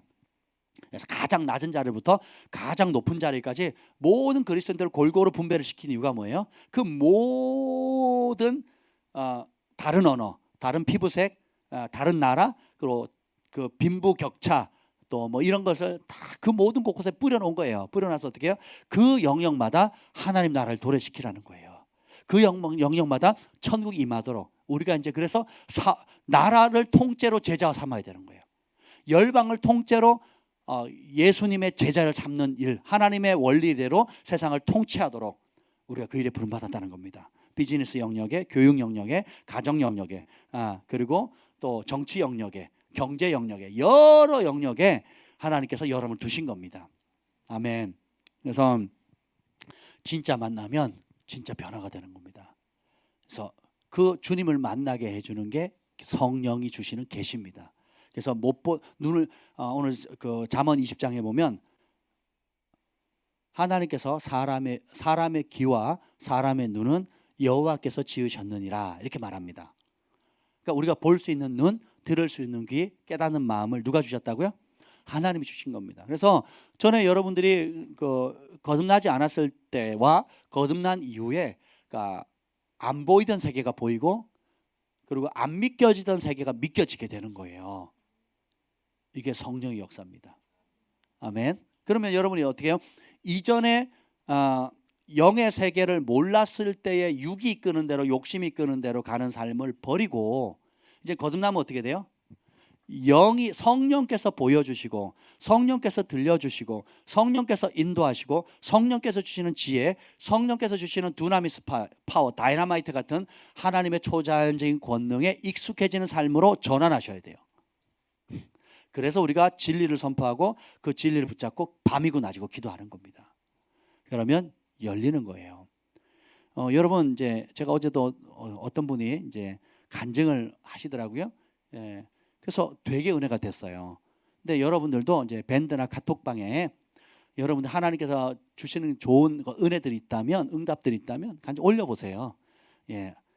그냥 무서워하지 마시고 올리세요. 예. 뭐 듣기 어려우면 저희가 알아서 지울 테니까 너무 걱정하지 마시고 하나님께서 베푸신 은혜들 그냥 올리세요. 마음껏. 예. 그게 하나님께 영광을 돌리는 거거든요. 아멘. 그래서 주님께서 응답받은 거, 예. 그것이 하나님께부터 나왔는지 안 나왔는지 어떻게 합니까? 열매를 보면 되거든요. 그래서 이 다니엘이 그 고령의 나이에 그러니까 어렸을 때 그 20대, 10대 후반, 20대 초반 때부터 8순, 9순이 될 때까지 끊임없이 기도하니까 계시의 세계가 열리죠. 그러면서 어떻게 해요? 하나님이 처음에는 국가가 왕들이 되어질 거, 자기 목숨이 살 거, 그리고 나라에서 벌어지는 일들에 대한 국가적인 걸 보여주다가 이제는 어떻게 해요? 영원한 나라인 천국과 천국의 보좌로 계신 하나님과 그리고 그분이 마지막 때에 어떻게 세상을 심판하실 것인지, 적그리스도는 어떻게 등장할 건지, 그리고 이 메데와 페르시아 이후에 헬라, 그리고 그리스 로마 시대, 그리고 그 마지막 때 적그리스도 세계까지, 적그리스도까지 심판되어서 영원한 하나님 나라가 올 것까지 다 보여주시는 거예요. 아모스 3장 7절인가요? 하나님께서 하나님이 하실 일을 그 종 선지자에게 보여주지 않고 실행하는 바가 없다 그랬거든요. 그래서 그 종에게 알려주시고 시행하는 것, 그 알려준다는 게 계시예요. 아멘. 그래서 하나님이 어떤 분인지, 하나님이 어떤 계획을 가지고 계시는지 개인적으로, 국가적으로, 그리고 세계사적으로, 그리고 마지막 때에 될 때까지 하나님의 역사에 되어질 모든 것들을 보여주신다는 거예요. 누구에게? 기도하는 자에게, 하나님 얼굴을 구하는 자에게. 이 특권을 우리가 받은 겁니다. 누려야 되겠죠. 그러면 여러분 얼마나 그걸 경험하고 싶습니까? 경험하고 싶은 만큼 기도하는 거예요. 경험하고 싶은 만큼 그분을 초청하는 겁니다. 그래서 우리가 주님 없이도 생활할 수 있는 시간이 있어야 돼요, 없어야 돼요?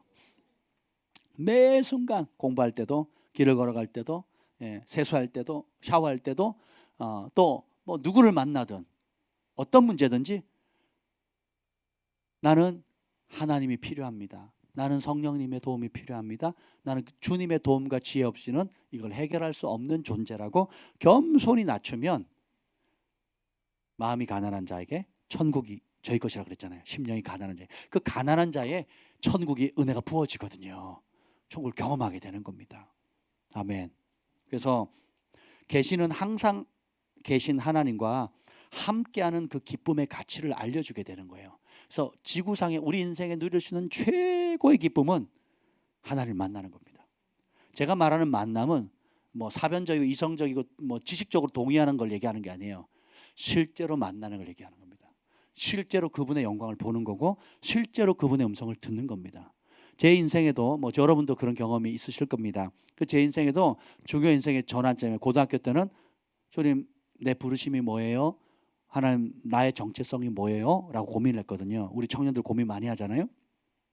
그때 금요일 날 우리 학생들이 우리 교회 청년들 학생들은 모이면 뭐 보드 게임 하려고 그러고 뭐 어디 놀러 가려고 뭐 그런 얘기를 하더라고요. 저희 학생부는 안 그랬어요. 모이면 둘이 모이도 셋이 모이도 손잡고 기도했습니다.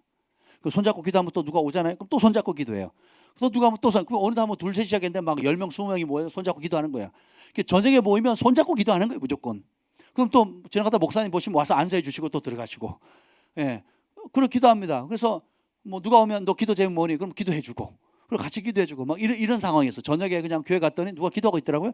그래서 같이 가서 그냥 손잡고 기도했습니다. 그때 주님이 저에게 음성을 들렸어요. 그게 뭐냐면 하나님 나는 누굽니까? 나의 부르심이 뭡니까? 라고 물었을 때 그때 음성이 들렸거든요. 뭔지 아세요? 너는 내 사랑하는 아들이요 내 기뻐하는 자라. 저는 이게 예수님한테 한 말이잖아요. 그래서 제가 잘못 들은 줄 알았어요. 이거는 예수님한테 한 말이잖아요. 예수님한테.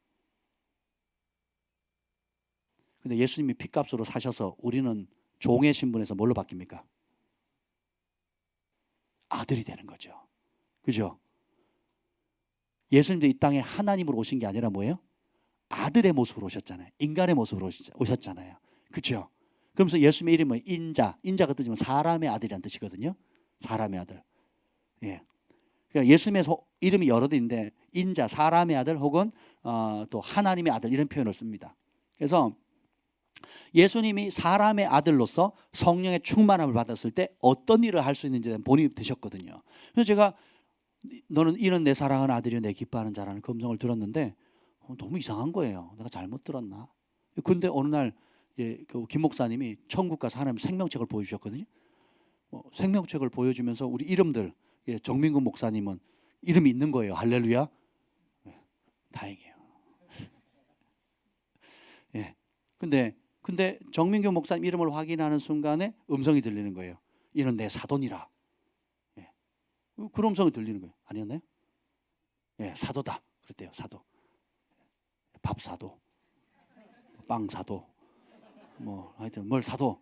자꾸 사도. 이렇게 해서 뭐 그러셨어요. 근데 이제 제 이름을 봤을 때는 주님이 그러더래요. 뭐라 하냐면 이는 내 사랑하는 아들이요 내 기뻐하는 자라는 거예요. 제가 그 얘기를 듣는데요. 막 전율이 돋는 거예요.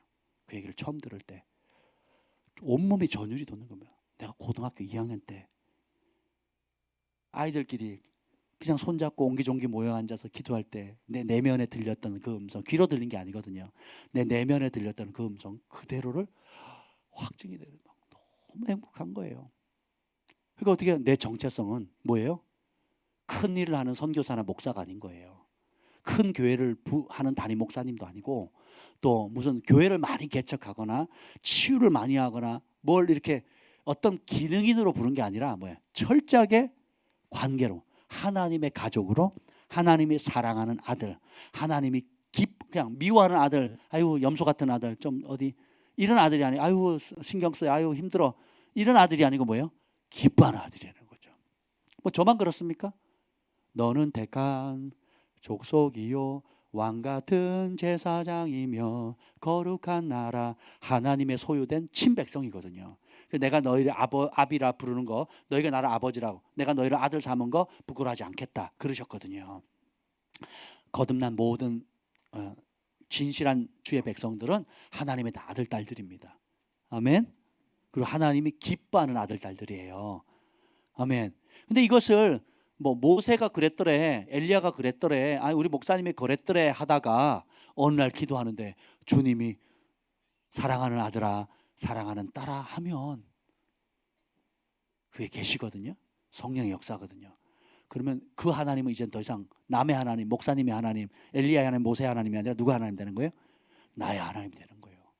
다니엘은 나의 하나님을 보좌에 계신 하나님을 온 우주 만물을 통치하시고 마지막까지 주관하고 다스리시는, 심지어 적그리스도까지 심판하시는 하나님, 그리고 적그리스도가 3년 한때 두때 반때를 성도들의 권세가 다 깨지까지 어려움을 당하고 환난을 당하는 그것도 하나님 내버려 두지 않고 지키시는 하나님, 그리고 그 믿음의 돌파를 가져온 성도들에게 왕권과 통치권을 줘서 예수님과 함께 영원히 통치할 걸 보여주신 거예요. 이게 계시 중에 계시예요. 최고의 계시는 만왕의 왕 만주의 주가 바로 우리 주 예수 그리스도라는 거예요. 우리 주 예수 그리스도께서 영원히 통치하신다는 겁니다. 누구와 함께? 그분의 친백성과 함께.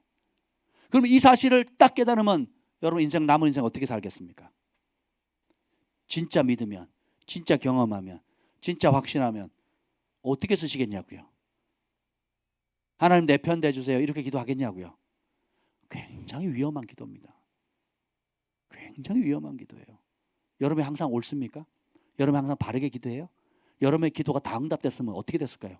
죽어나간 사람 많을 겁니다. 예, 내가 미워하는 사람, 내가 저주한 사람, 내가 악한 마음 품었던 사람들, 나에게 상처 준 사람들 향해서 내가 마음으로 품고 기도했던 것들 하나님 다 들어줬다면 어떻게 될까요? 그래서 하나님 우리 편 되시면 안 돼요. 누가 하나님 편에 돼야 돼요? 우리가 항상 하나님 편에 서야 돼요. 그래서 하나님 뜻을 알아야 되는 거예요. 진리 위해서 기도해야 되는 겁니다. 아멘.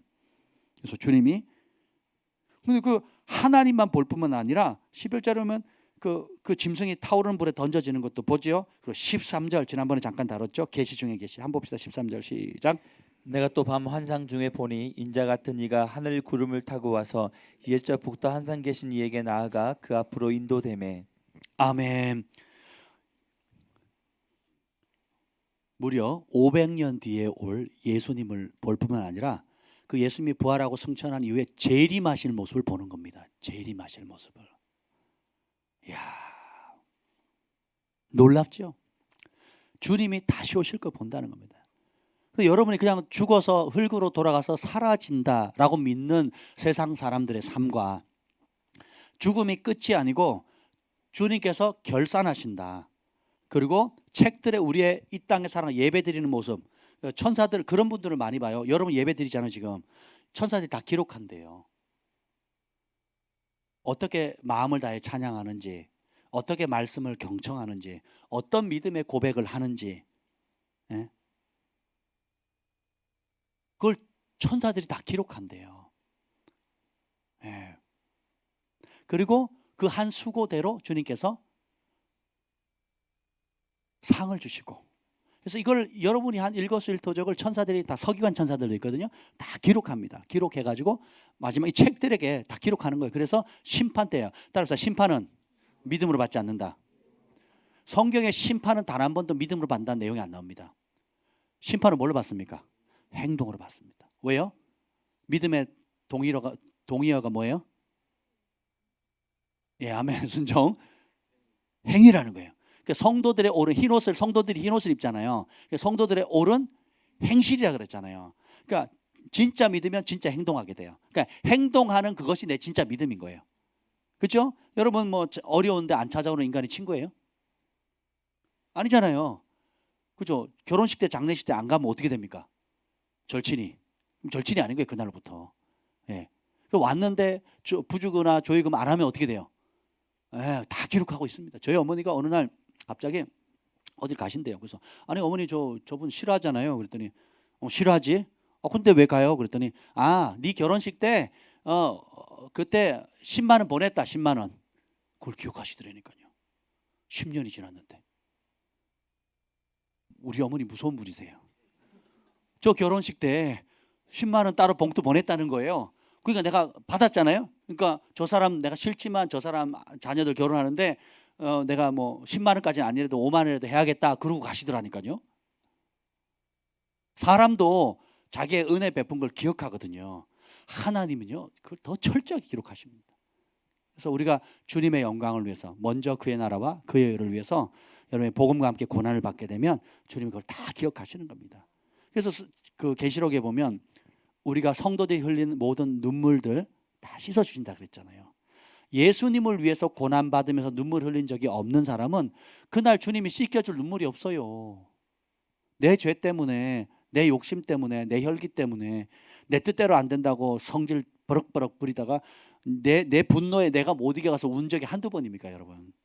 그렇지 않은가요? 그죠?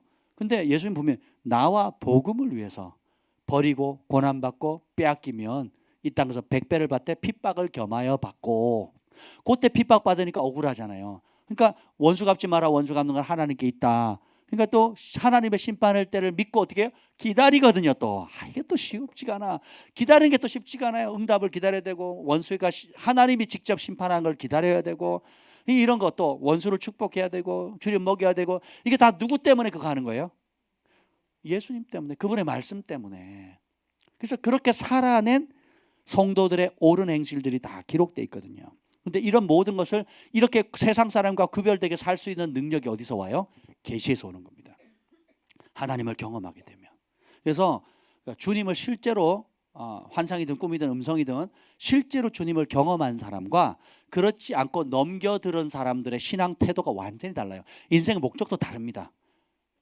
돈 버는 목적도 틀리고요, 살아가는 목적도 틀리고, 자녀 교육하는 목적도 완전히 틀려요. 예, 저희 아이들을 죽으면 죽으리다 이렇게 키우거든요. 예, 그러니까 항상 믿음으로 키우거든요. 그냥 하나님 앞에서 말씀 앞에 진실해라. 그리고 하나님의 기쁨이 되도록 해라라고 끊임없이 저희도 그렇게 노력하려고 힘쓰고, 또 잘못했을 때 회개하는 모습도 보여주고, 또 어떻게든 손해 보더라도 주님이 기뻐하는 그 길을 가도록 우리 온 가족이 서로 힘쓰거든요. 서로 격려하거든요. 부모가 잘못할 때는 아이들이 금식하고 또 아이들이 깨어 기도합니다. 그럼 저희가 또 도전을 받고 힘을 얻고, 그죠? 아이들이 갈 바를 알지 못할 때 우리가 말씀으로 또 양육함으로써 서로 가족이 성령 안에서, 믿음 안에서, 진리 안에서, 예수 안에서 하나가 되니까 가정 천국이 이루어지는 겁니다. 예. 할렐루야. 우리 주한이 경원이가 남의 집에 안 살아봐서 우리 집이 얼마나 복받은가를 잘 모르고 있는 것 같아요. 예, 이제 카투사 가고 이제 군대를 가면 느끼는 게 많을 거라고 생각합니다. 할렐루야. 여러분, 계시 중에 계시는 다시 오실 예수님을 실제로 경험하는 겁니다. 그 예수를 만나는 거예요. 그럼 인생의 목적이 완전히 바뀌는 겁니다. 그래서 땅의 것과 하늘의 것을 분간하게 돼요. 예, 그리고 참된 가치를 보는 영의 눈을 열어줍니다. 계시가. 그래서 내가 이렇게 쓰잘데없는데 마음 상했구나. 이 돈 몇 푼에 이 자존심 그놈의 자존심 내세운다고, 섭섭하다고, 내 뜻대로 안 된다고. 제가 이렇게 살아보니까 저는 대식구잖아요. 싸움이 요란한데 안 납니다. 뭐 어떤 건지 아세요? 물건 제자리에 안 넣었다고 화를 내더라고요. 물건 제자리에 안 넣었다고. 그리고 내가 몇 번 얘기했는데 왜 내 말 무시해? 그리고 화를 내고. 그건 제 얘기고요.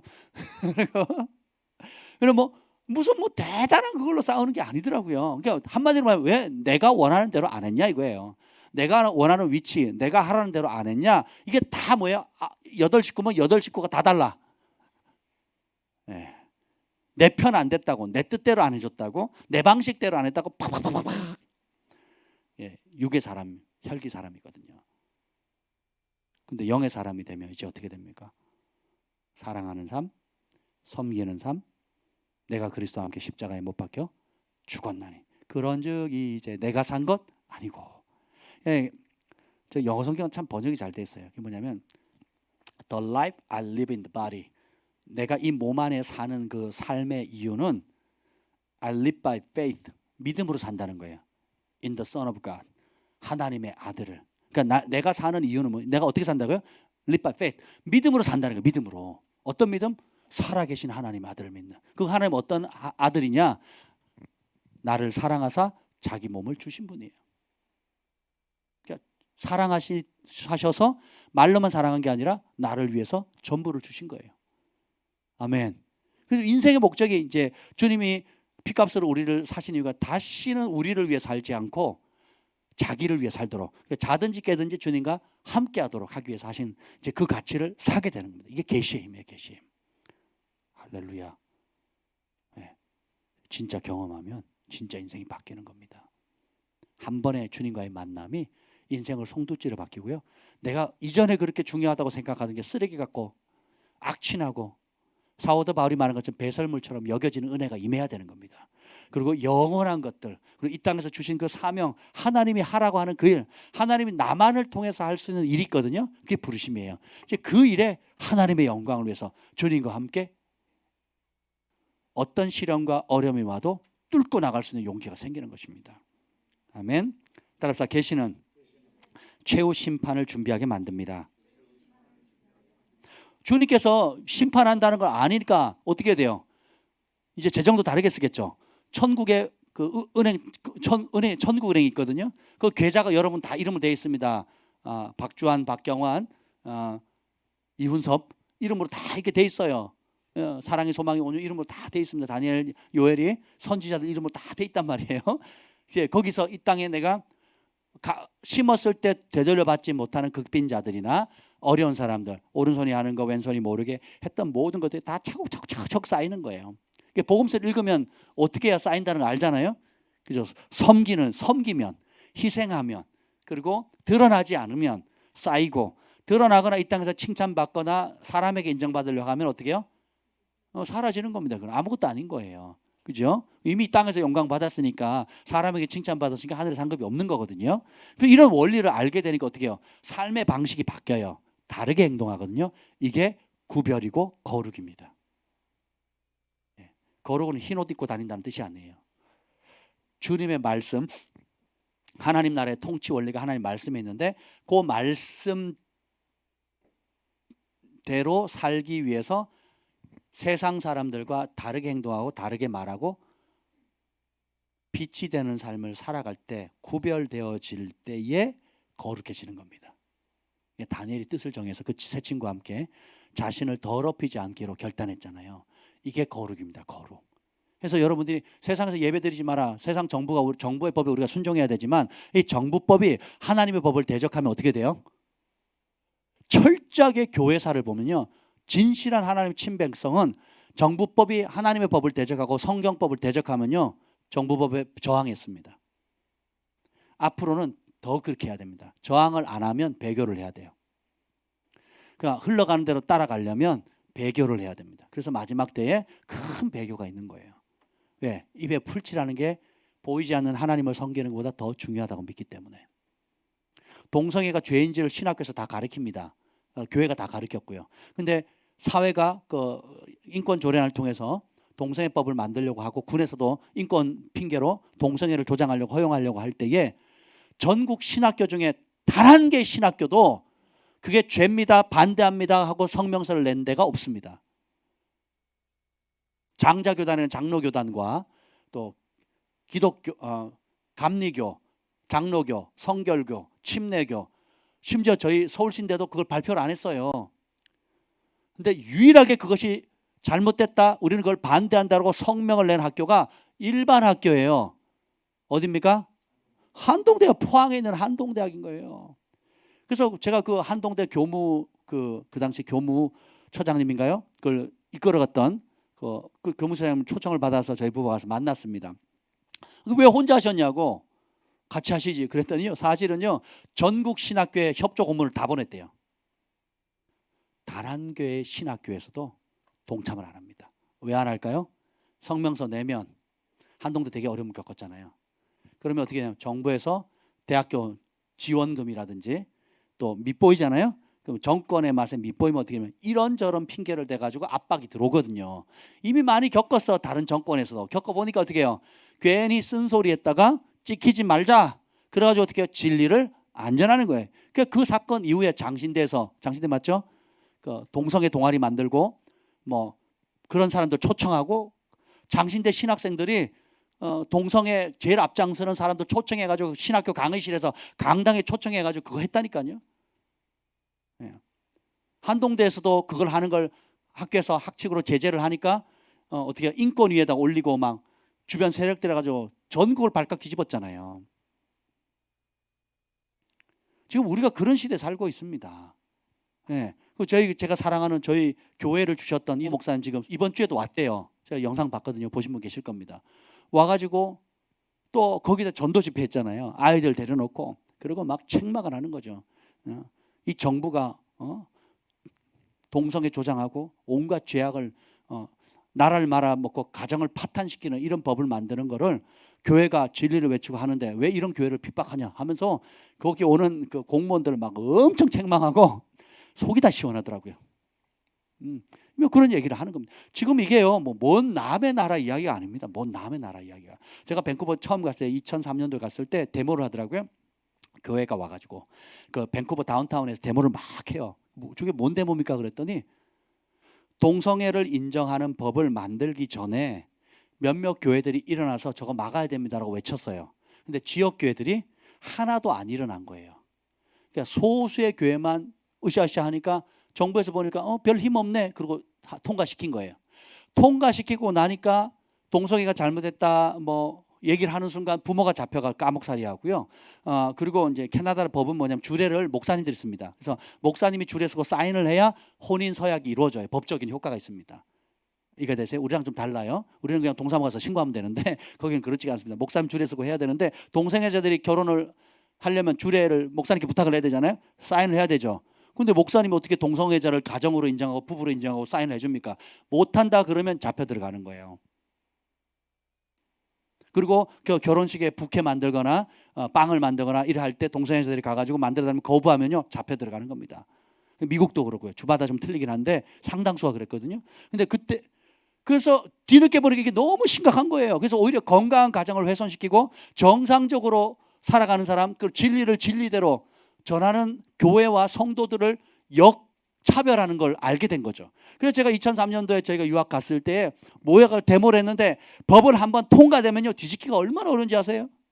안 됩니다. 국민의 대다수가 반대를 해도요 법이 만들어지면 못 뒤집는다니까요. 법대로. 그 지금 그 개인당 뭐 코로나 때 뭐 예배도 강행이 돼요. 300만 원 때린다죠. 그러면 그 300만 원 한 번 때리는 게 아니에요. 했는데 또 안 되죠. 그럼 더 가중해서 또 때린다니까요. 그래서 한 번 잡혀 들어갔는데 다시 그 설교를 하잖아요. 그럼 더 가중 처벌을 하는 거예요. 가중 처벌을. 그러니까 아예 쫄딱 망할 때까지 다시는 그 소리 안 할 때까지 쫄딱 망하게 하는 거거든요. 진리를 모르면 이런 시대의 조류에 다 납작 엎드려요. 직장 안 잃으려고, 손해 안 보려고, 이웃들한테 어려움 당하지 않으려고 다 타협하게. 그래서 배교가 일어나는 거예요. 배교가. 멀게 안 느껴지시죠? 가깝습니다. 지금 정부가 지금 여당이 180석을 차지했잖아요. 그 헌법을 제외하고는 개헌을 빼고는 모든 법을 자기들이 원하는 데 다 바꿀 수 있습니다. 지금 상황이. 지금 그런 상황이 된 거예요. 지금 교회가 정신 바짝 차려야 될 때예요. 유일하게 지금 이제 그런 걸 막아서는 게 지금 전에 이용희 교수님 초청했잖아요. 그분을 필두로 해서 지금 교회가 지금 그 법을 막아서고 있거든. 지금도 치열하게 싸우고 있고 하다 안 되니까 이제 어떻게 해요? 지자체에서 조례를 바꿔가지고 그걸 실행하는 거예요. 지자체에서 지역별로. 그래서 가정의 규정은 엄마 아빠가 아니고 엄마 홀엄마 아빠 뭐 그리고 그게 되면요 입양법도 바뀝니다. 그래서 동성애자들이 입양을 할 수 있도록 돼요. 그러면 어떻게 됩니까? 그래서 소아성애자들도 그러면 자유를 달라 그러거든요. 이런 어린아이들을 가지고 성적 대상으로 삼는 거예요. 그 법까지 가는 겁니다. 그럼 소아성애를 허용하면 그것도 인권이라는 힘으로 하고 그다음에 때문에 동물들하고 짐승들하고 수간을 또 하게 되거든요. 지금 우리가 부러워하는 선진국들이 그 짓을 하고 있는 거예요. 그 법 하나 통과되니까. 그러니까 나라를 말아먹는 거거든요. 나라 말. 그리고 하나님의 심판을 자초하는 그런 중대한 사안인데 우리는 저런 교회랑 달라. 우리는 모범적인 교회고 예의 바른 교회고 정부에 협조하는 교회라고 대부분의 교회가 그냥 그러고 있는 거예요. 얼마나 암담합니까? 진리를 알면 하나님의 참다운 성령의 계시를 받게 되면 죽으면 죽으리다. 에스더처럼 이때를 위해서 하나님이 복을 주셨다. 이때를 위해서 영향을 주셨다. 이때를 위해서 우리를 세우셨다. 완전히 세상을 다르게 보는 겁니다. 따라합시다. 죽으면 죽으리다. 마지막 때는 이런 신앙 안 가지고는요 여러분 시련 환난 핍박 이기지 못합니다. 성도의 권세 깨진다 그랬잖아요. 이걸 미리 다 하나님 계획하신 거예요. 왜 핍박을 허락하는지 제가 지난주에 잠깐 다뤘잖아요. 제가 이제 한 5가지 중에 한 가지만 다룬 거거든요. 그리고 핍박을 이기는 법까지 이제 앞으로 계속 좀 나눌 겁니다. 왜 그러냐? 지금 우리 그런 시대에 와 있어요. 정목사님 그 들어가는 거 보세요. 이유도 없이 그 나올 때 각서 쓰게 하고 뭐 아무것도 못하게 손발 수족 다 묶어놨잖아요. 이 종교의 자유가 있는데 목사님에게 진리를 못 전하게 만들어 버리는 거예요. 이게 무슨 뭐 남의 나라 멀리 있는 뭐 20년 30년 후에 될 일이 아니고 이미 지금 벌어지고 있는 거라니까요. 지금 군대들 보세요. 다 하극상이 일어나고 성추행을 누가 당해요? 남자가 당해요. 남자 장교가 누구한테? 다른 남자 사병들한테. 인권이란 이름하에. 지금 그게 뉴스에 지금 계속 나오고 있잖아요. 지금 이게 남의 나라 이야기가 아니라니까요. 여러분 학교 애들 공교회 보내잖아요. 밥 먹이고 공산주의처럼 부모들을 마음껏 가서 맞벌이로 돈 벌어라 그러놓고 아이들의 정신사고를 전교조들이 다 이런 공산사회, 하나님을 대적하고 또 윤리적으로 도덕적으로 엉망을 만든 이걸 지금 초등학교, 초중고등학교를 계속 배우는 거예요. 심각한 거죠 지금. 나만 아니면 괜찮다고요? 네, 망하는 겁니다 나라가. 그럼 이거를 뒤집을 수 있고 이걸 바로 잡을 수 있는 거는 우리 교회밖에 없습니다. 교회. 그래서 교회가 목소리를 발해야 되고, 모르겠어요. 하나님 앞으로 어떻게 인도하실지 모르겠는데 사회에 적극적으로 저항할 날이 올 거라고 저는 생각합니다. 저항하다가 죽더라도, 저항하다가 고통받고 어려움 당하다 할지라도 이제 그럴 날이 멀지 않았습니다. 근데 그걸 치를 가치가 있는 거예요. 그걸 우리가 돌파해 막아서야 우리의 자손들이 이 마지막 때에 하나님의 영광을 가지고 온 세계 열방으로 뻗어나가는 축복의 통로, 영광의 통로, 구원의 통로가 되는 거예요. 하나님 우리 편 대해주세요. 그런 기도 하지 마세요. 우리 그렇게 하지 맙시다. 우리가 항상 하나님 편에, 진리 편에, 예수님 말씀 편에 서게 해주세요. 왜요? 심판의 보좌에 하나님 앉으셨고 책들이 펼쳐져 있는데 우리가 성도들이 행한 그대로, 모든 사람들이 행한 그대로 심판하고 행한 그대로 상 주신다는 걸 믿기 때문에 그런 겁니다. 우리가 다르게 살게 되는 거예요. 기꺼이 고난받는 겁니다. 지금 마침 지금 어느 단체죠? 그 영화 공짜로 보여주는 단체가 미션 라이프에서 네 사람의 훌륭한 영적 지도자의 그 영화를 무료로 지금 보여주잖아요. 주기철 목사님, 손양원 목사님, 또 옥하는 목사님, 또 한 분 누구죠? 선교사님이시군요. 그러니까 공짜로 보여준대잖아요. 지금 이 시대에 정말 필요한 겁니다. 그분들이 어떤 피를 흘려서 자기 목숨을 바쳐서 이 나라를 지킨 거거든요. 그래서 그 복을 우리가 지금 누리고 있는 거거든요. 전에 우리 김 목사님이 하나님 이 마지막 때에 하나님 앞에 인정받고 칭찬받고 천사들과 이외에 앞서간 성도들 앞에 하나님 앞에 존귀한 자가 되려면 어떻게 해야 됩니까? 이 땅의 사람들이 아니라 영원한 하나님 나라에서 영광과 존귀와 칭찬을 받으려면 어떻게 됩니까? 했을 때 일련의 환상들을 보여준 게 있습니다. 그 첫 번째가 뭐냐면 이겁니다. 제가 기억해요. 이게 뭐냐면 그러니까 마귀가 있고 아비의 세대들이 있습니다. 할아버지 세대네요. 할아버지의 세대가 그 마귀가 그 도끼 같은 이렇게 참수 단두대를 가지고 있는 단두대. 그래서 가면 어떻게 되느냐? 그 단두대 목이 잘리는 거예요. 근데 이 할아버지의 세대가 주님이 어떤 분인지를 아는 거예요. 영원한 나라를 아는 겁니다. 하나님의 진리를 아는 거예요. 그래서 어떻게 하냐? 그 시선 전혀 두려워하지 않고 시선을 보니까 고정이 되어 있는 거예요. 하늘의 영광을 향해서. 할아버지의 세대들이 팔짱을 끼고 그 단두대 앞에 두려워하지 않고 가는 거예요. 그래서 어느 위치에 가면 마귀가 단두대에서 목을 자릅니다. 순교를 당해요. 그걸 본 아비의 세대들이 일어납니다.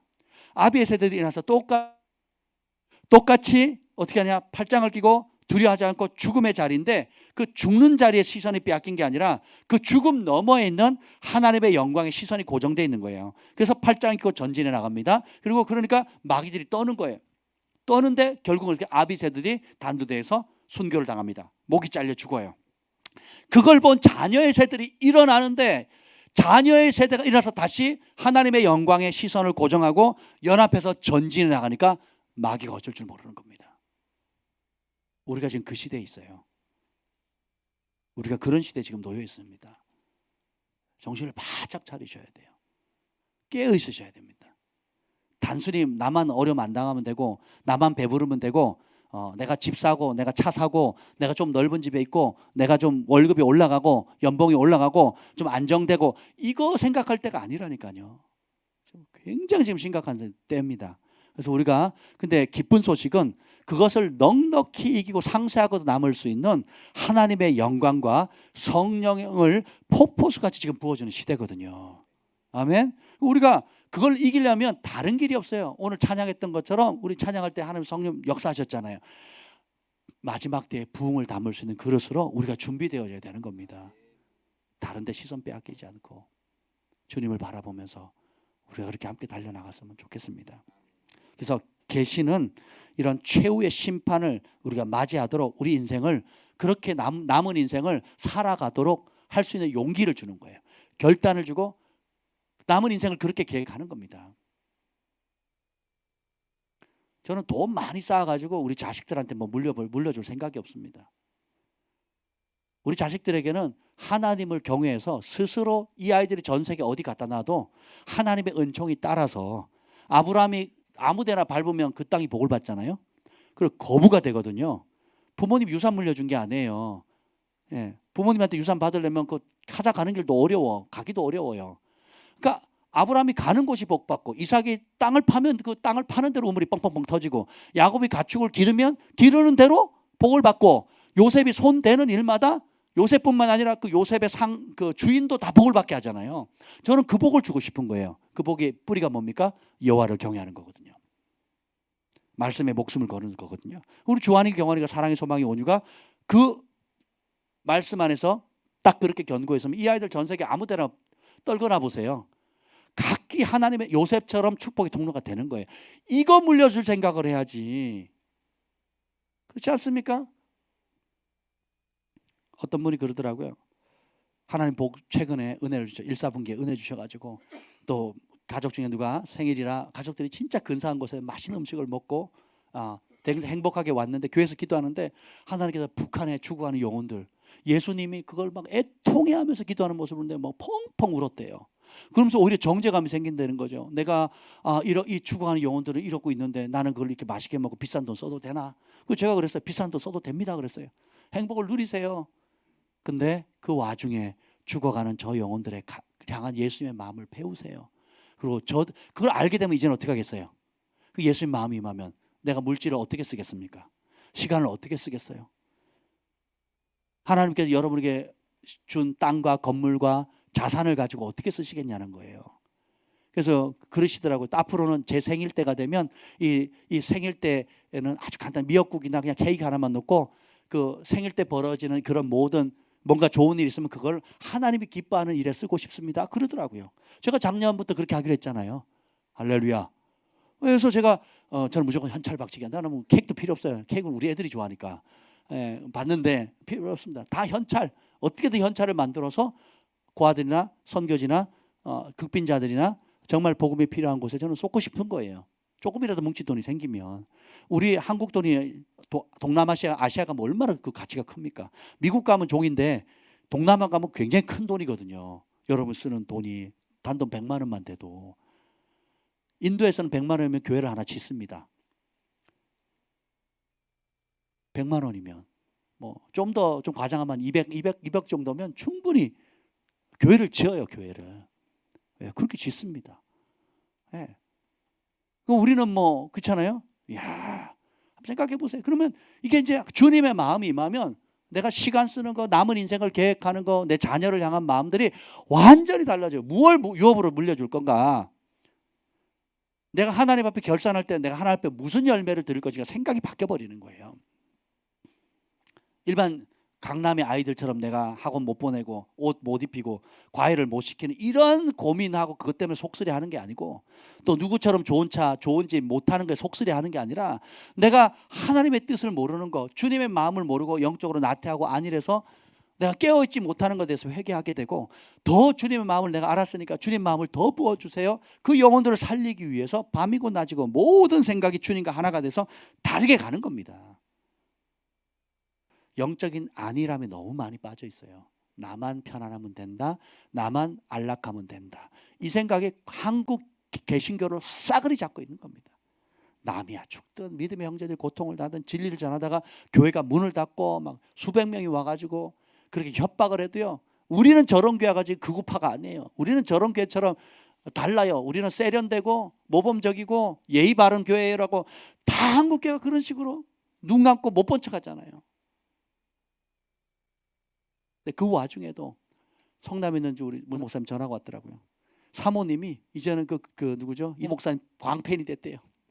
그래가지고 지지해주고 기도해주고 저보고 전화번호 알려달래요. 왜 그랬더니 내가 감사하다고 전화를 해야겠대요. 문 목사님이. 그래서 제가 전화번호 알려줬습니다. 그래서 감사하다고 전화 격려 목사님 힘내시라고.